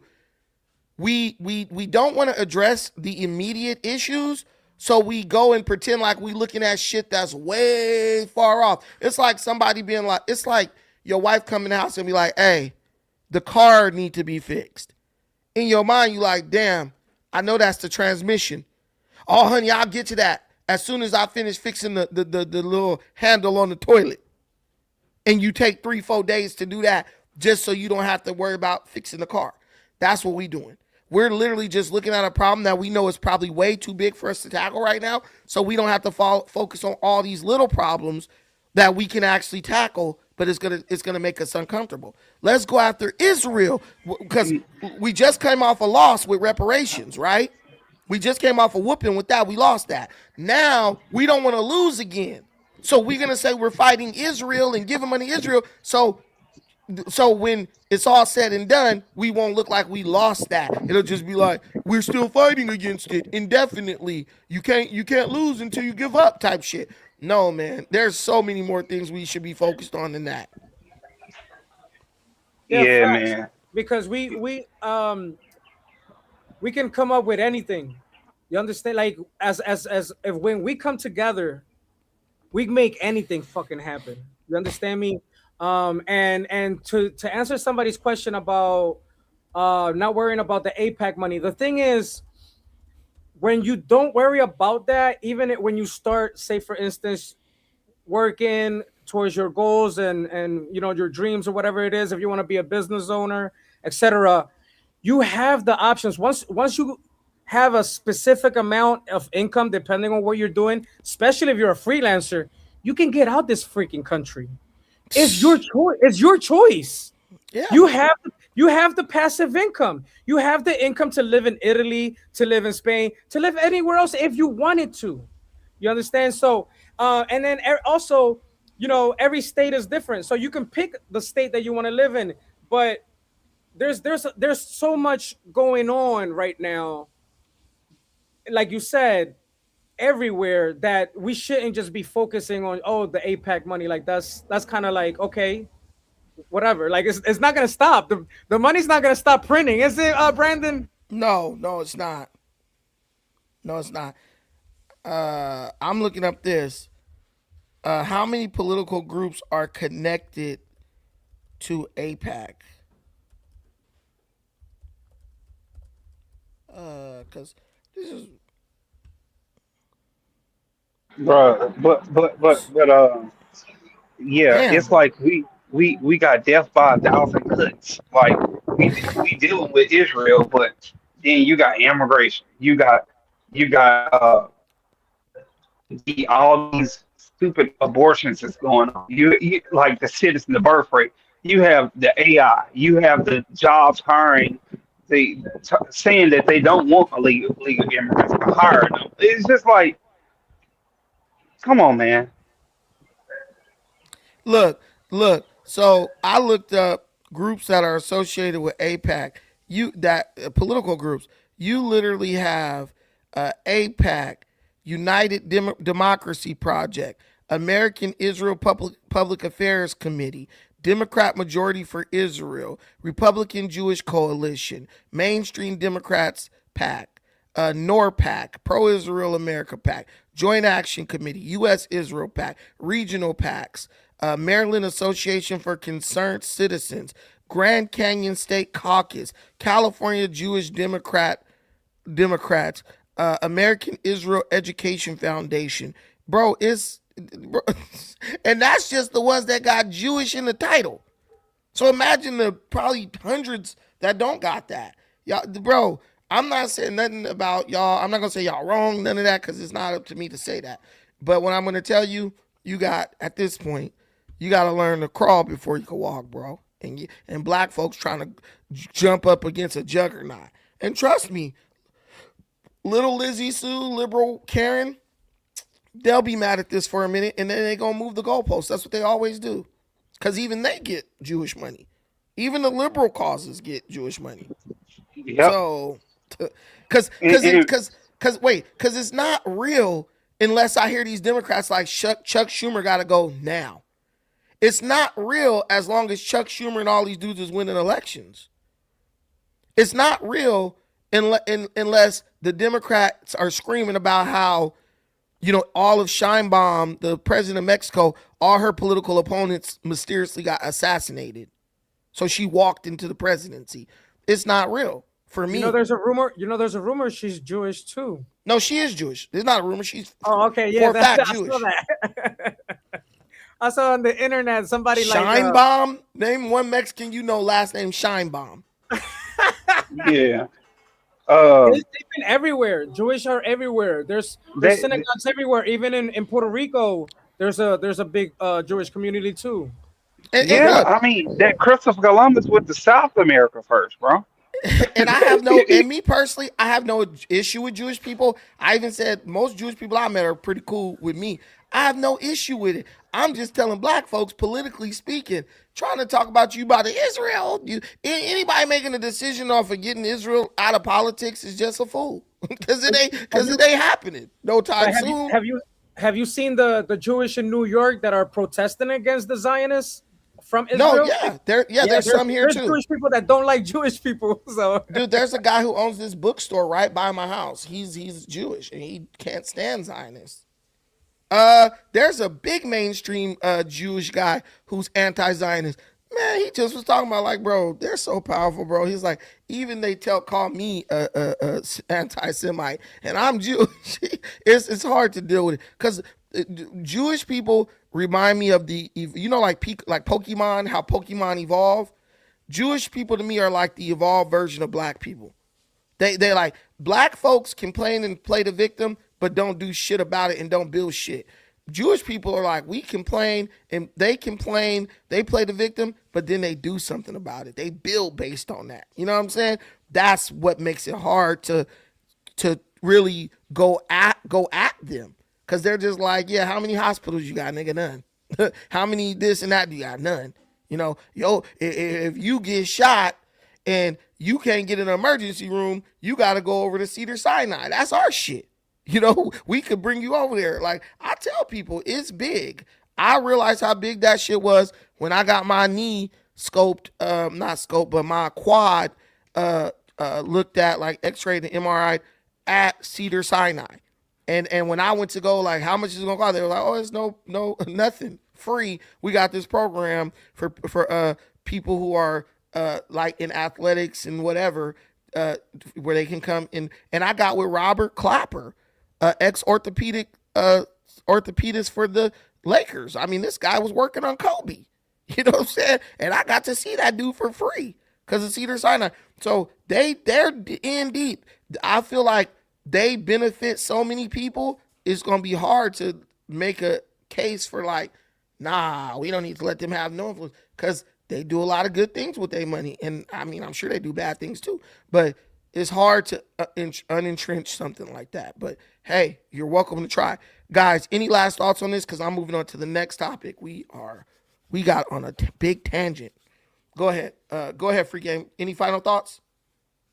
Yeah, I have to agree. It's gonna take generations to get rid of this issue, but also too, white Americans and black Americans alike. Like it's like we not doing nothing about it. These people are getting educated and they're getting in positions of authority, and we not. We just sitting up there talking, which is Complaining. not going to do anything. Facts. You ain't lying. You ain't lying. And the Muslims are dude. They had the most brutal slave trade in history. Why do we trust them? Why are we even hooraying for them at this point? Man, listen, I couldn't tell you. I could not tell you. But we go ahead, Luis. I mean, I don't. I think I already spoke and said enough. I just hope that we as American people, especially like you said before, like I don't know like how to explain it, but it's like we definitely gotta work together, man, because the problem is, like you said, sometimes whether it's a Latino, black, people that are not white, right? They kind of do separate themselves or try to separate themselves from their own people, especially when they have a change financially, right? Yeah. When they that's a big I feel like a flaw for our community, for our people. It's something I never like to see, man, and it's unfortunate that it happens. I understand sometimes why it happens, but it's like I don't know, man. It's like you gotta know who can be your right hand man. You understand at some point, so you can continue having your legacy and your people do better. You know. No, for real. For real. You 100%. Hey, thank y'all boys for coming up. I appreciate that. Anytime. You guys are welcome to come up anytime. Let's move on to the next topic. What's up with Trump? Trump with the he's winning. We so worried about being doomers. We're so worried about being black pill, conspiracies. Oh, the Epstein files. Sometimes we get totally consumed by that. We don't even look at the reality of the world that we're living in because we're so hyper focused on negativity. Well, I have a positive thing that is going on, and that is the plummeting, basically the collapse of drug overdoses. Under the Trump administration, with his new hardline policies on the import of dangerous drugs like cocaine, fentanyl, and more, we are seeing a significant decrease in drug overdose deaths. And this was highlighted 3 months ago by none other than Joe Rogan. Check this out. Aren't they kind of blowing the Ecuadorian ships up that are coming to here that are having a lot of drugs on them? Yeah, Venezuela, right? Venezuelan ships. Yeah. They just blowing them up. Mm-hmm. I don't even know. I'm not educated on stuff like that, but I Well- wonder if it's to keep the trade here. No, I doubt it. I think more likely what it is because Trump genuinely hates that they're bringing drugs into this country. Is there other things involved too? I don't know. I mean, I'm sure some of it has to do perhaps with politics. Mm-hmm. I mean, I think that's a reasonable assumption. But Jamie, I just sent you something. Here's what's interesting. One of the things that Trump was saying is they're poisoning our kids, and that 100,000 people are dying every year from drug overdoses. We have to put a stop to this. From the time Trump's been in office, deaths by overdose have dropped off a cliff. Look at that. Look at 2024. And wow. leading into 2025. Just Look going at down. These are all deaths from overdoses. I mean, that's kind of crazy. Like, look at that. From all drugs, which is the top one, look at that drop. I mean, that's crazy. So you see the peak was in 2022, or it looks like actually 2020, between 2023 and 2024. That's the peak where people are dying. And then from the time Trump's in office, it's taking a fucking sharp downturn. And why is that? Well, part of it is because they're blowing up these fucking boats that are bringing in all the drugs. And not just drugs, but drugs that are tainted with fentanyl. Fentanyl is terrible. Terrible. Because a little piece can kill you. Exactly. It's smaller than a penny and you're dead. And people are snorting lines of it. And they don't even know what's in there.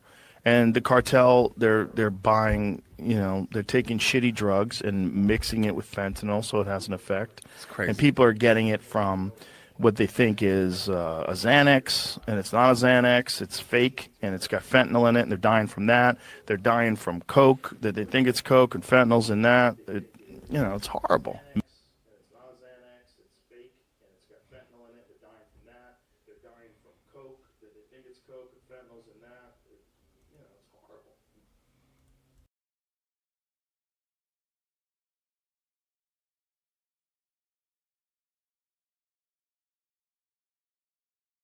Guys, I promise, after today, we are done with the glitching and the blurriness. I'm going to OBS, but I got to figure out how exactly to set it up.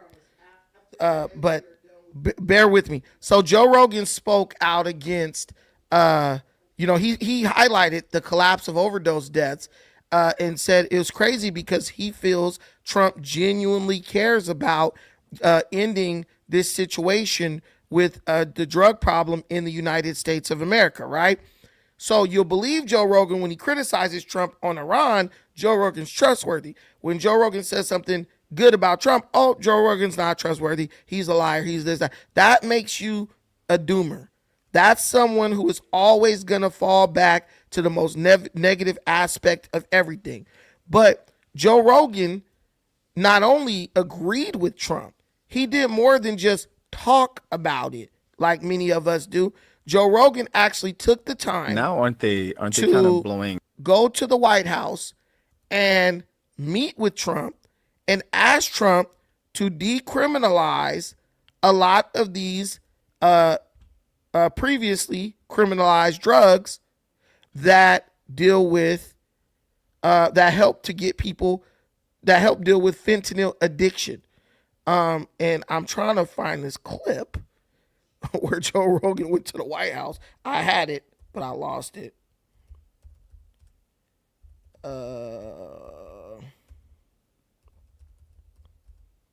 Okay. Here we go right here. 2 days ago. What the hell's going on? So guys, you guys will most likely get another live stream today because I'm going to figure out I'm going to set up the OBS and everything today with the help of one of my friends. And so you guys get a double live stream, which will be like a test for my OBS stuff.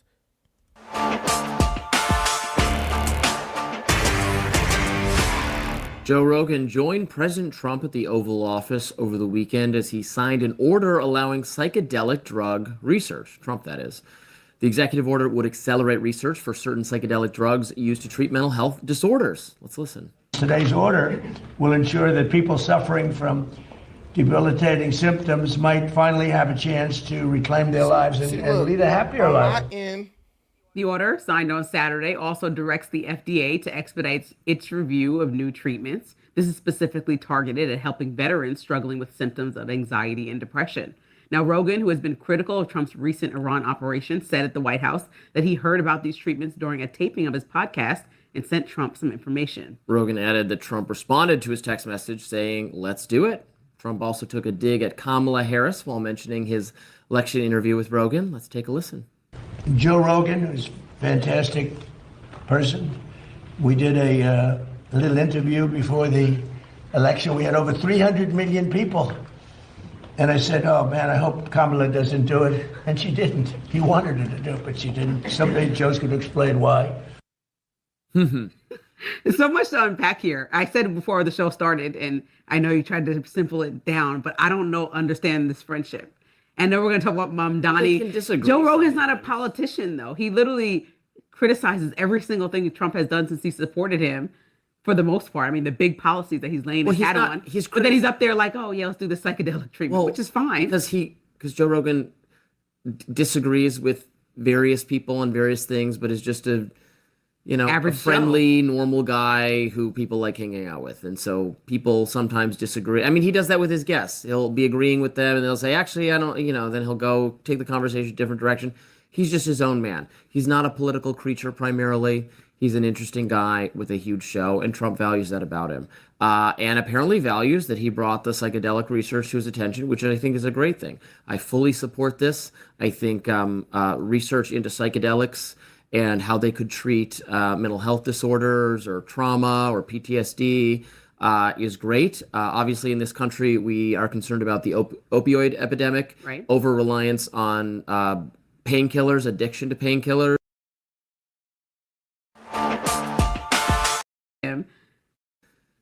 Thing. I fully support this.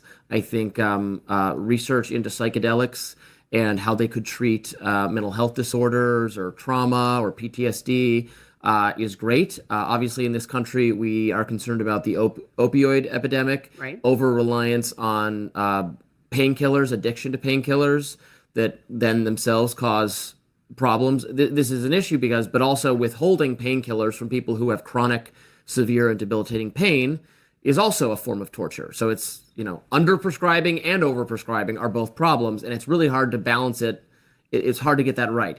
Bottom line is we need to look for other potential solutions to chronic pain, to mental illness, to all these things, and so this is a potential avenue, and more research should be done, certainly. And I'm for drug decriminalization and legalization and exploration of these subjects. So I'm really glad this is a win for the administration. I give them the thumbs up for this one. I appreciated that this really targets PTSD, targets veterans, and anybody who's having some of the symptoms that these psychedelic drugs might be helpful to. Mm-hmm. So I understand Joe Rogan, having watched this.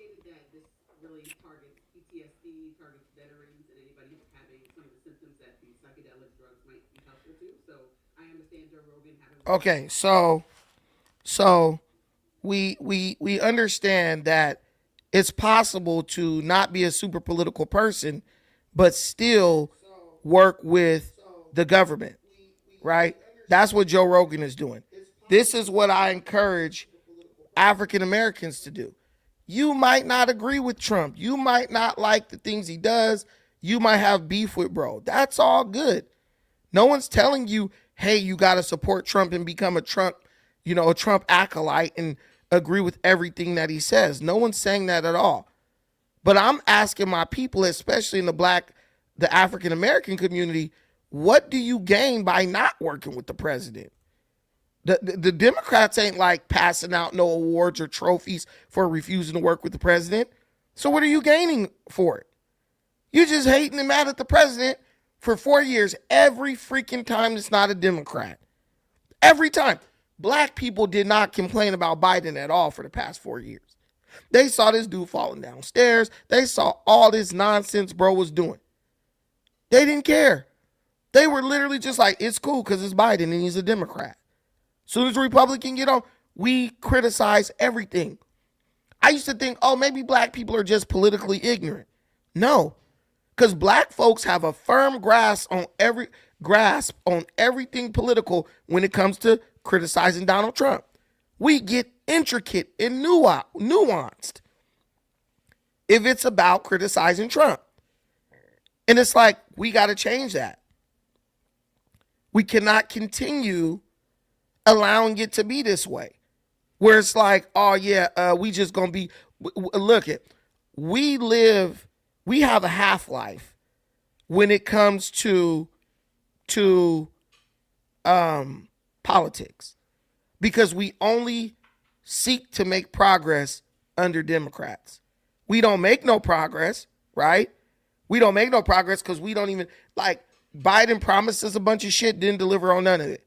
Black folks just accepted it. Oh, well, I guess we're not going to get it. Then when Trump came, we ain't working with him. We don't like him. Woo, woo, woo. So while every other group made advancement under Biden and they made advancement under Trump, Black folks made zero advancement because the Democrats know that they can lie to us and tell us they're going to do something and then not deliver. And with the Republicans, we don't even try to work with them. We have a double negative when it comes to politics in this country. If you're Black, you have to accept, hey, if it's a Democrat get elected, we just have to accept that we're not going to get shit. Why is that?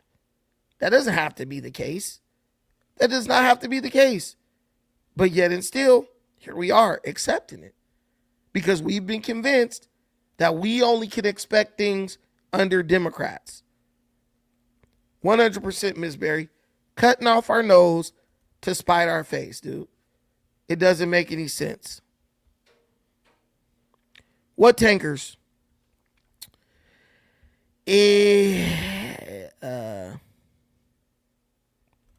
Jazzy.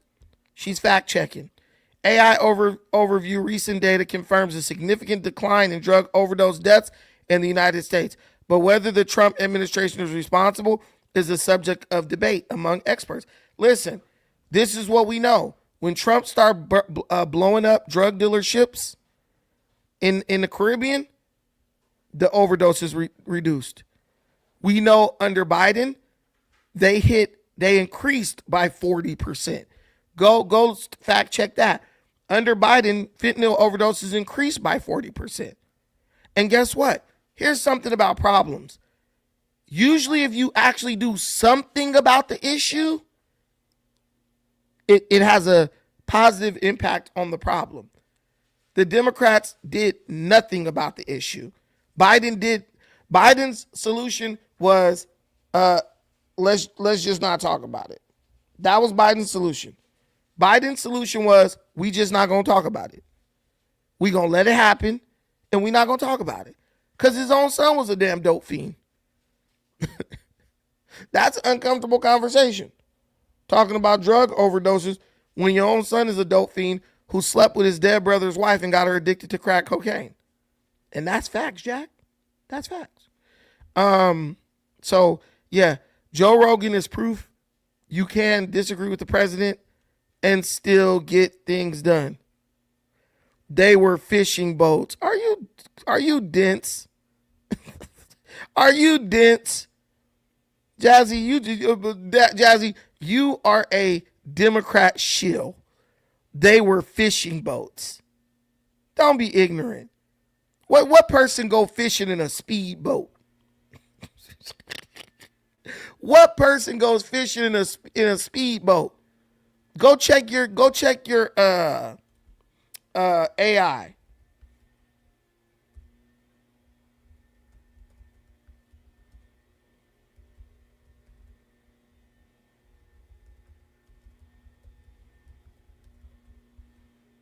Hold on. Let me tell you something. And this is why people like Jazzy are problematic. If the United States military tells you, hey, stop the boat, turn back right now, or we will fire on you. You think a fisherman gonna be like, F that, I'm getting through. I'm getting through. Right? You think they're going to fight the government? They are civilian crafts, yes. Like, they're boats that regular civilians can buy, but they're not fishing boats. Jazzy, you can come up here and prove it. If you could come up here and prove that these dudes was just fishing, you're more than welcome to. That's just ignorance. They were fishing boats. No, they were civilian crafts, but they're speedboats. They're not fishing boats. They're not fishing boats.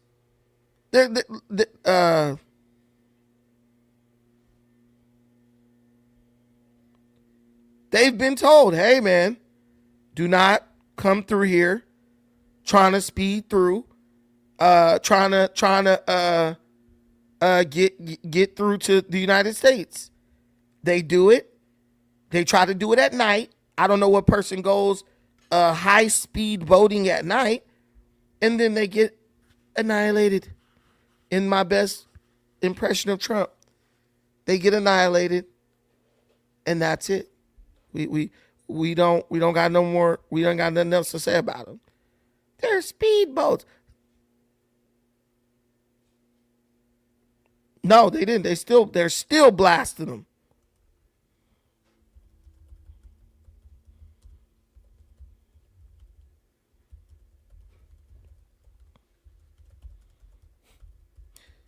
Come on, guys. You guys think the United States just does something and say, oh, we ain't doing that no more. The United States, as of today, 2020, April 2026, these operations are still ongoing. They are still conducting lethal strikes on vessels in the Caribbean and Eastern Pacific. In fact, a strike just occurred yesterday. Yes, they're still going. Ajanic.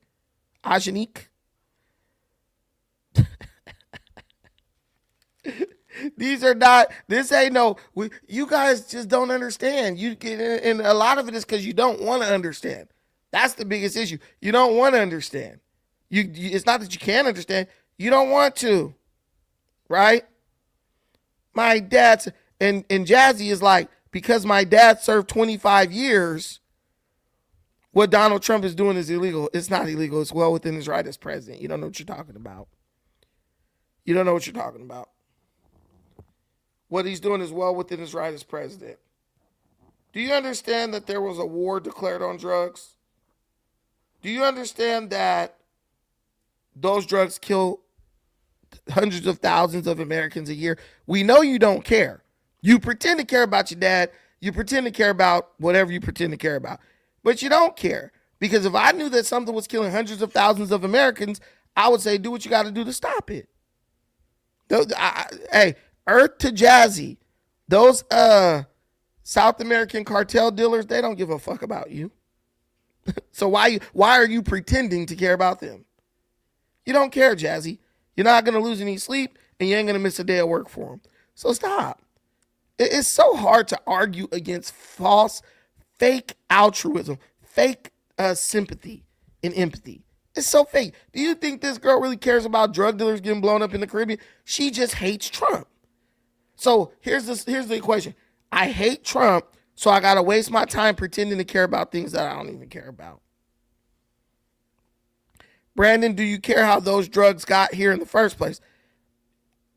Jane, I don't know how to say your name. That's the point. That's what Trump is doing. He's blowing the boats up so the drugs can't get here. We know how they got here.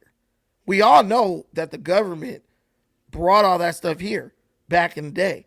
But what we're focused on is that Trump is doing something about it. That's all you can really focus on. You can't worry too much about the past because you can't do nothing to fix the past. You can only deal with the problem in the present. Yeah, you do. You hate Trump. You hate Trump. You hate Trump. You can't even acknowledge that the man did a good job. Jazzy, can you acknowledge at least that Trump did a good job? Let's start there. Can you acknowledge that it's a good thing that Trump is making the drug overdoses go down by stopping drug dealers? Can you acknowledge that stopping drug dealers from bringing drugs into the country is a good thing? Oh, Joshua, 100%. 90% of our drugs, including the fentanyl, comes from Mexico. But guess what? Trump stopped that too. Y'all forgot Trump went and fucked up the cartels for a second. Y'all forgot that, huh? Y'all forgot that Trump shut the border down. So it's real hard for the coyotes and stuff and the dealers to get in. You guys forgot that, huh? A lot of that shit is carried over the border by American citizens. But because Trump has strengthened the border so much, it's increasingly difficult for these people to get the drugs over here. I love it. Here we go. You have got to be kidding me. Drug boats in the Caribbean tend to deal drugs to other, tend to. They tend to. And you're right. They deal drugs to other Caribbeans who then deal drugs to other Caribbeans who then deal drugs to the cartels who then deal drugs to the American citizens. We know how it works. Meanwhile, Miss Berry comes with the remind us how Biden gave out pipes and needles. This is the kind of world that Jazzy didn't want. They like politicians who perpetuate the problem instead of fixing it. They enjoy that. Because you know why? Because when you got somebody like Biden in office hurting people, the news don't talk about it, so they ain't got to worry about it. I am a well-read conservative. You're the one sitting. Everything you said was purely subjective. Everything you said was purely subjective. Everything you said was to cast doubt on Trump's effectiveness, on Trump's efficacy. But you can't, because we can all put two and two together. You can't even agree that Trump did a good job. Name one thing you like about Trump. This is how you know when someone's truly Trump deranged. Jazzy, name one thing you like about Trump. She won't do it.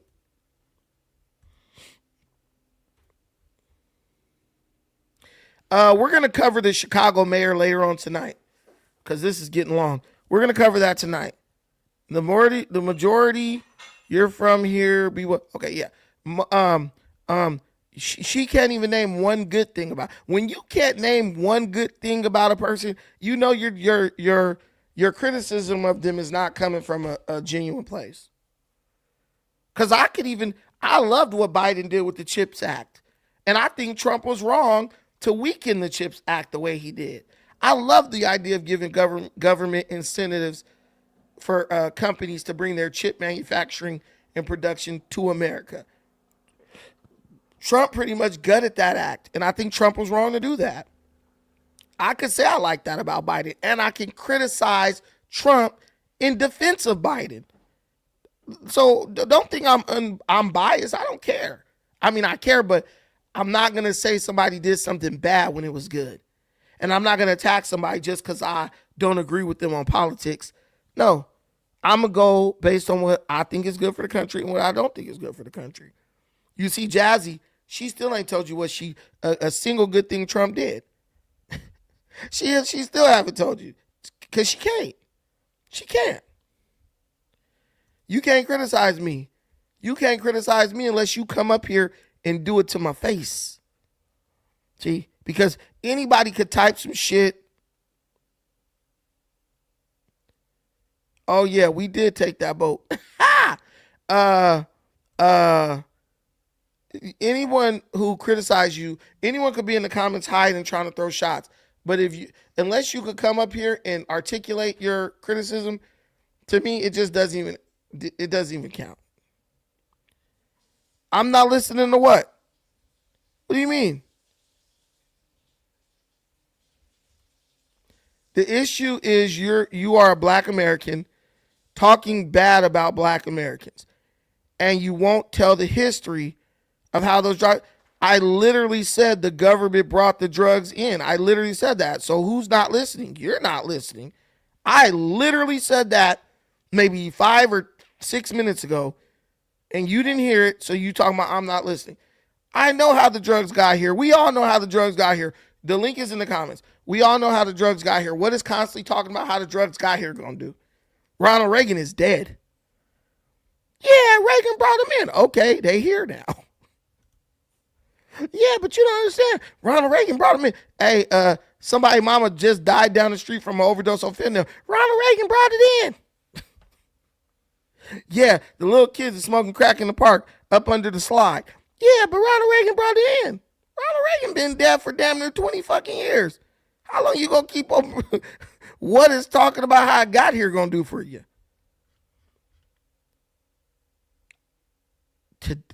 I gave you the link. Is you coming up or not?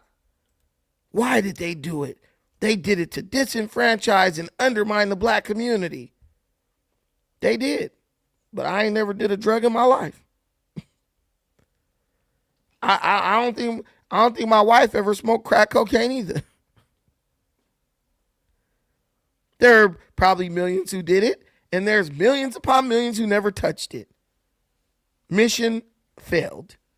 But I'll tell you one thing it did. It gave black people an excuse not to do shit. That is where the genius lies. Not that they brought it in to hurt us. The fact that it gave us an excuse. That's where the damage was done. That's where the damage was done. I'm waiting on her to click that link. Come click that link and tell me. It's excuses. And black people love having a good fucking excuse. Well, once we get an excuse, you can't tell us shit. Once we get an excuse, you can't tell us nothing. We gonna ride that hoe till the wheels fall off. You're talking about black people. Right. Who would you like me to talk about? How is me talking about white people gonna help black people fix our problems? Jane, come up. Tell me. Come tell me. That's the question I have for you. How is hyper focusing on white folks going to help black folks fix the problems we're dealing with? How is me talking about the neighbor's kitchen? How is me talking about the neighbor's dinner going to help dinner get made in my house? It's not. You just don't want to deal with your problems. So you rather focus on somebody else's. Born Golly, shout out to you for the $1.99 super chat. Keep talking that truth. Salute, bro. Salute to you too. Salute to you too. 100% mean looks. Just because they're here doesn't mean black folks have to use it or sell it. 100%. 100%. The Italians came in. They was selling it, but they forbade their people to use it. They said, let the niggas use it. You just sell it. And if they got caught using it, they'll be in big trouble. How is talking down to black people? How is talking down to people will never be a flex? You got to rewrite that. But are you saying how's talking down to black people a flex? I'm not flex. That's the whole thing. I'm not a flex. I'm not flexing on you. I'm not flexing on you at all. I'm simply telling you the facts about your situation. And once you have the facts, then you can do something about it. Because if you don't have the facts, you're going to be walking around operating in ignorance. That's the issue. And if you're operating in, shout out to Mean Looks for the contribution in Cash App. Appreciate you, bro. If you don't have facts, you can't fix nothing. You walk around in ignorance trying to address a problem without really knowing how to approach it. So that's what I do. You don't got nobody telling. Okay, Adrian, come up. I'll give you, because I was going to get off. I'll give you 5 minutes. Come up, let's have this conversation. Come up and have this conversation. Tell me what your alternative is. Tell me what your alternative is. Now you're mad. You 5 minutes ago said, I agree with him. Now you're mad. Well, you actually said drop the link. You said drop the link. I dropped it. I listened to you. First you said I wasn't listening. Then when I proved that I was listening to you, right? Then you got mad. Then you said, you're a non-factor. You're this, that, and the third. Come on, guys. It ain't got nothing to do. It ain't got nothing to do with me. It's me pointing out serious problems with us. And instead of dealing with it or setting the foundation so you could deal with it, you rather just be mad about it. You want to kill the messenger like that's going to change the fucking truth. It's not going to kill it. It's not going to change anything. You need to grow up. We ain't kids no more. And the biggest problem I have with this situation is is this AJ? That's a woman, I think. Or hopefully you're a woman.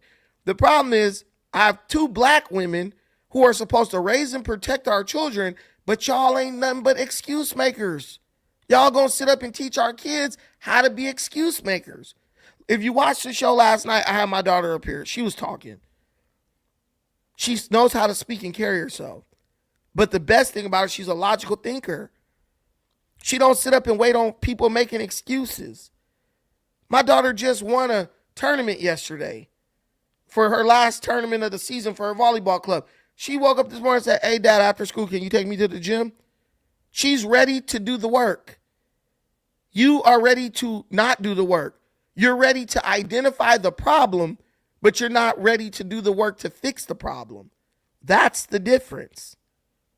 We love wasting time. And when someone say, let's do something that's actually going to help the situation, we get mad.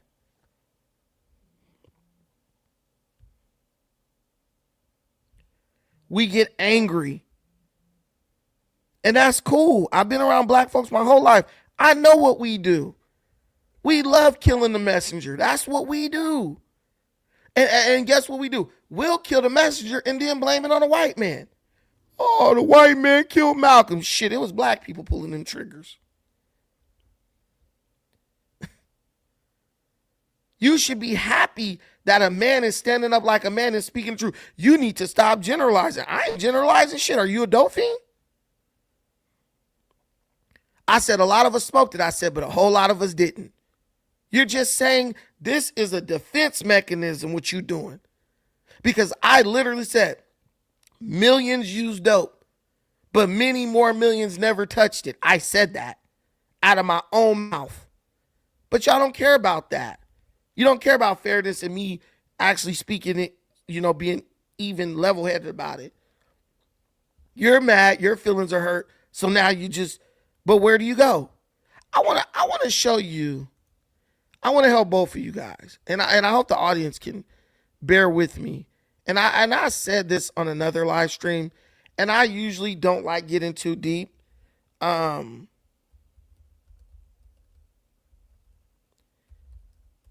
But shit, we've been here so long, might as well. I want to tell you a story. Let me tell y'all a story real quick. And I pray that these beautiful ladies can grasp the meaning of what I'm about to say. I hope y'all can grasp the meaning of what I'm about to say, because this is how I learned. When I was brought up, this is exactly how I learned.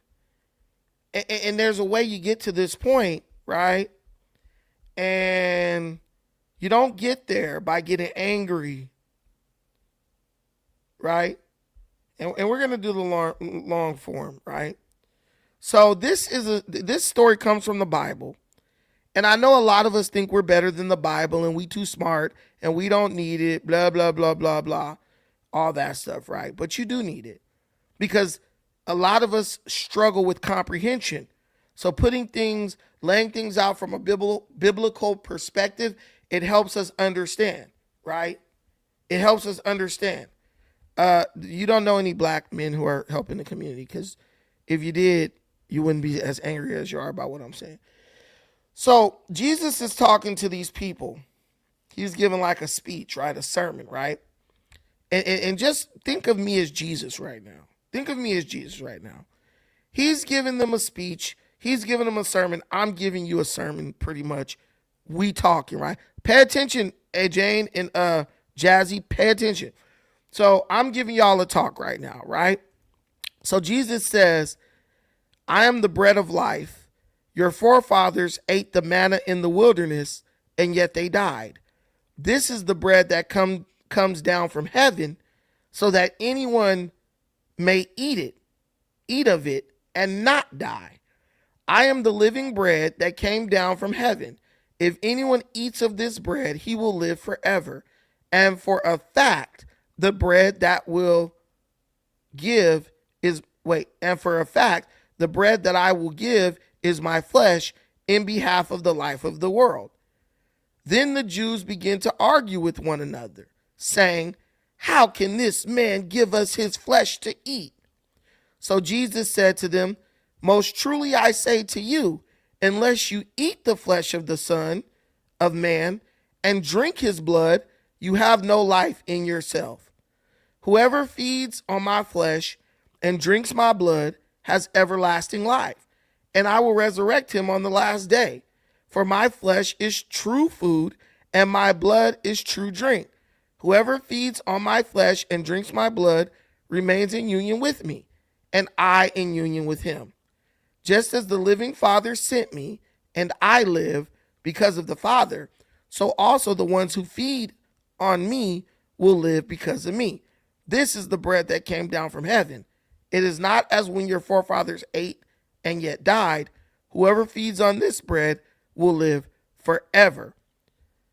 When they heard this, many of his disciples said, "This speech is shocking. Who can listen to it?" That is Jazzy and A-Jane right now. This is so shocking. How can you listen to this black man talk about how black people should have been more responsible and not use the drugs that the white man brought in? How can you sit and listen to this black man say that the government or the president is actually doing something that helps and is reducing the overdoses in America? You know, how can you listen? They're angered by that. They're like these people because they don't understand. See, those people didn't understand that Jesus was using like an illustration, right? He didn't mean physical flesh. He didn't mean physical blood. He was using it to put it in a way that they could understand.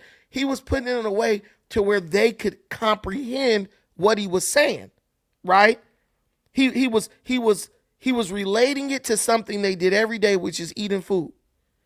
That was to help them. But see, because their heart wasn't in the right place, they couldn't receive the help. They chose to get caught up on the method by which the message was being delivered instead of trying to grasp the message in total, right? And I promise you it was hypocrisy, because if you told anybody on earth, hey, we're going to cut a big fat chunk of human flesh off of somebody's back, and if you eat it, you'll live forever, I bet they'll do it. Shit, got to do what I got to do. Bottoms up. You see white folks now, they're trying to extract the melanin for its rejuvenative properties. Y'all saying people eating kids and everything else in the Epstein files. So we know that human beings will do something like that if they think it's going to give them an advantage. But these people were so caught up on the message. They purposely misunderstood the message because their heart wasn't in the right place. And that's what AJ and Jazzy were doing, right? That's what they're doing still. So it says here, but Jesus, knowing in himself that his disciples were murmuring about this, said to them, "Does this stumble you? What therefore if you should see the Son of Man ascending to where he was before? It is the Spirit that is life-giving. The flesh is of no use at all. The sayings that I have spoken to you are spirit and are life." So he explained it to him. This is spiritual stuff I'm talking about. It's not physical. That's why he said the flesh is of no use at all. These sayings I have spoken to you are spirit, right? They don't mean literal. He explained it to him. He said, but there are some of you who do not believe. See, some of us don't believe the black community's problems can be fixed. So when someone starts talking about accountability, which is the first step to solving your problem, they will reject that person or attack that person the way A-Jane and Jazzy are attacking me. The reality is they don't really believe our problem can be fixed. So when you start talking in a way that alludes to a solution, they start getting angry, right? So he said, but there are some of you who do not believe. For Jesus knew from the beginning those who did not believe and the one who would betray him. From the sentiments of people like A-Jane and Jazzy, from their ranks, that is where the betrayers always come. That's where they always find the Judas. The ones who don't believe the problem can be fixed, the ones who speak out aggressively and antagonistically against anybody trying to take accountability so that they can then manufacture a solution, those are the ones, that is the ranks from where the Judas always comes. They find the so-called non-believer, and it's easy to flip them. It's easy to turn them, right? He went on to say, this is why I have said to you, no one can come to me unless it is granted him by the Father. It said, because of this, many of his disciples went off to the things behind and would no longer walk with him. And maybe after today, they'll never watch my channel again. I'm surprised they're still here. And that's okay. Because that's how it is when you spew the truth. When you speak the truth. Guys, if you are one of the people who were here in the beginning, I used to have 200-300 people watching every live stream. I promise you. And I watched it systematically, and part of it was me too. But I watched it systematically. People fell off. They found some reason to disagree with me. They fell off. And now I go to another channel. I see them watching channels that's talking about pure nonsense. The reality is, the truth is not entertaining enough to keep most niggas locked in. It's just not. It's not. Truly talking about the things that will fix the community is not enough to keep most people locked in. I'm being real. Because most people are on this platform for entertainment, not to be challenged. And that's okay. I understand that.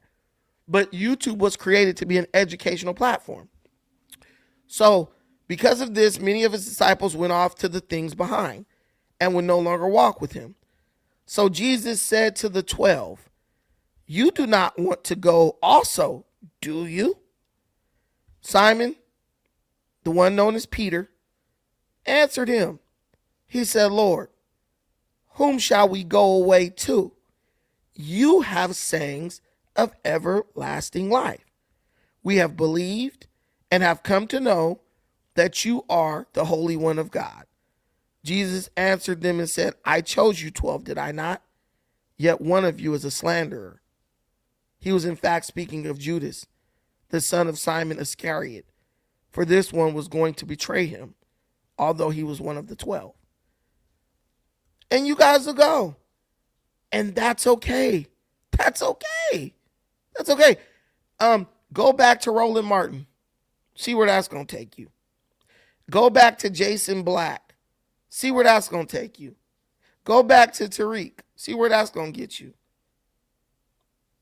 Go back to any of these people. Go. I mean, it is what it is. But where is it going to get you? It's going to only take you further from the solutions that you claim you want.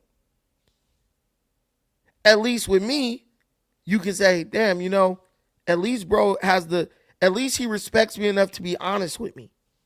Right? Yeah, go listen to him.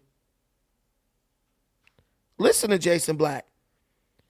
See, this is the thing. Jason Black knows you're dumb. See, Jason Black is like this. These niggas are dumb, so I'm going to give them what dumb niggas want. And you like, yeah, I'll listen to Jason Black. Yeah. Because he doesn't respect your intelligence. And you go listen to him to reinforce what he believes. Roland Martin was just going at Jason Black.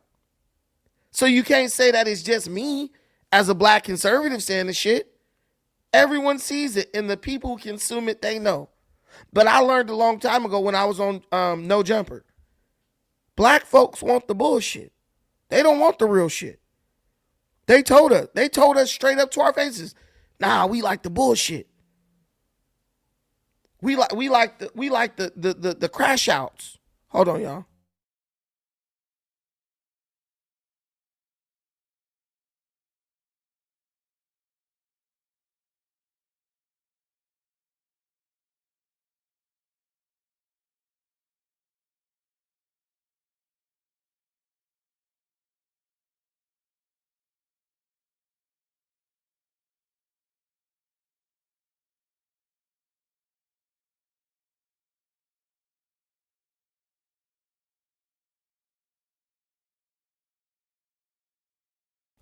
Sorry about that.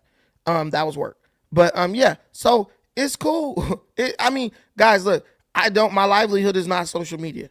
And I like that because I can just kind of speak freely. I don't have to worry about, oh my God, they're going to turn me. Do you know why most of the people y'all like to watch, right? You know why most people who y'all watch make short clips and not lives? They make short clips because they don't really want to ever get to know you, and they don't want you to get to know them. They'll do a live every now and then, but they do nothing to let you know how they truly feel about you. There are not many people who could sit on a live stream for 3 hours and be like, hey, this is what it is, whether you like it or not. I could have gave y'all that 1 10 minute and be like, all right, cool, and y'all would have never known who I am.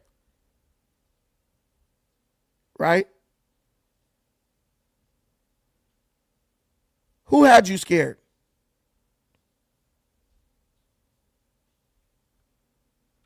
Who had you scared, Black Low-Key? No, I don't think black people are dumb. Black people are dumb. I believe there are many in our community who are devolving. And they're doing that willingly. Yeah, means look, they don't know. They don't know that I've done these debates and we've talked about this. And I got a debate on No Jumper where I debated a white supremacist, destroyed him effortlessly, literally with no effort. But that's the thing. I can put myself in y'all position and argue my way out of it, and also argue myself into the point where I realize, damn, that position is weak as fuck. There's this scripture in the Bible says, all things are lawful. All things may be called lawful, but are all things advantageous? Black folks think that because something is true, that makes it inherently beneficial. That's not true. Something can be true and be crippling at the same time. Something can be true and be crippling at the same time. The white man put the drugs in the community. True. Now, I'm not going to do shit about it. I'm not going to try to get the drugs out the community or try to empower my people to let go of the drugs because the white man put them here. False. That's stupid. If that's the case, why try to do anything? And that's how that's the mindset most black people got. Why try to do anything? It's like someone saying, voting don't matter. That's just the excuse you're using. So you don't have to do anything to have an impact on your life. See, that's what Mitt Romney meant when he was running for president. He said, some people don't want to take control of he said, some people don't want to take responsibility for their own lives. He said, some people don't want to take responsibility for their own lives. And that's we got too many people in our community like that. How you think you got people who could sit up on welfare for 20 and 30 and 40 years, sit up on Section 8 for 10 and 20 and 15 and 50 years? Yeah, you get money, but you argue in defense of people who don't want to get money and don't want to do nothing. That is the unique thing that is the one unique thing about the black community. Only in the black community do you have people who are incredibly successful, who defend people and make excuses for people who don't want to do nothing with their life. Don't no other community do that. No other community does that. I challenge you, go find another community where people defend people who it's starting to take more hold than white liberals. White liberals, they're starting to be like that too, though. But the thing with the white liberal is they don't really mean it. They're just doing it to get power, right? They'll say, "Oh, I'm feeding the homeless and I'm advocating for these people to do," and it's really just a ruse for them to get money. Understand that, right? Right? In the black community, we believe that being from the hood, being from violent ghetto places makes us tougher. So we'll argue and defend those places. We'll argue for and defend those places continuing to be violent. We think, our women, they think shaking your ass on social media and having unsafe sex and getting pregnant by Pookie and Ray Ray, they think that's a sign. Oh shit. They think that's a sign of like beauty and power, right? So they'll argue and defend young women who do that, knowing ultimately that it just leads to a negative situation. You tell a young woman, look, don't be out here having unprotected sex, man. Don't be out here just opening your legs for any dude who smile at you. You can't tell her what to do with her body.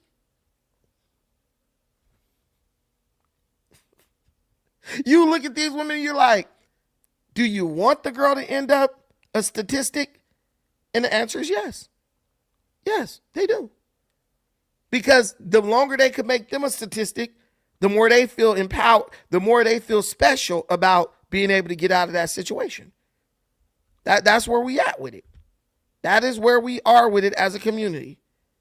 The longer we keep other people who look like us down, the longer we can be the quote unquote only one.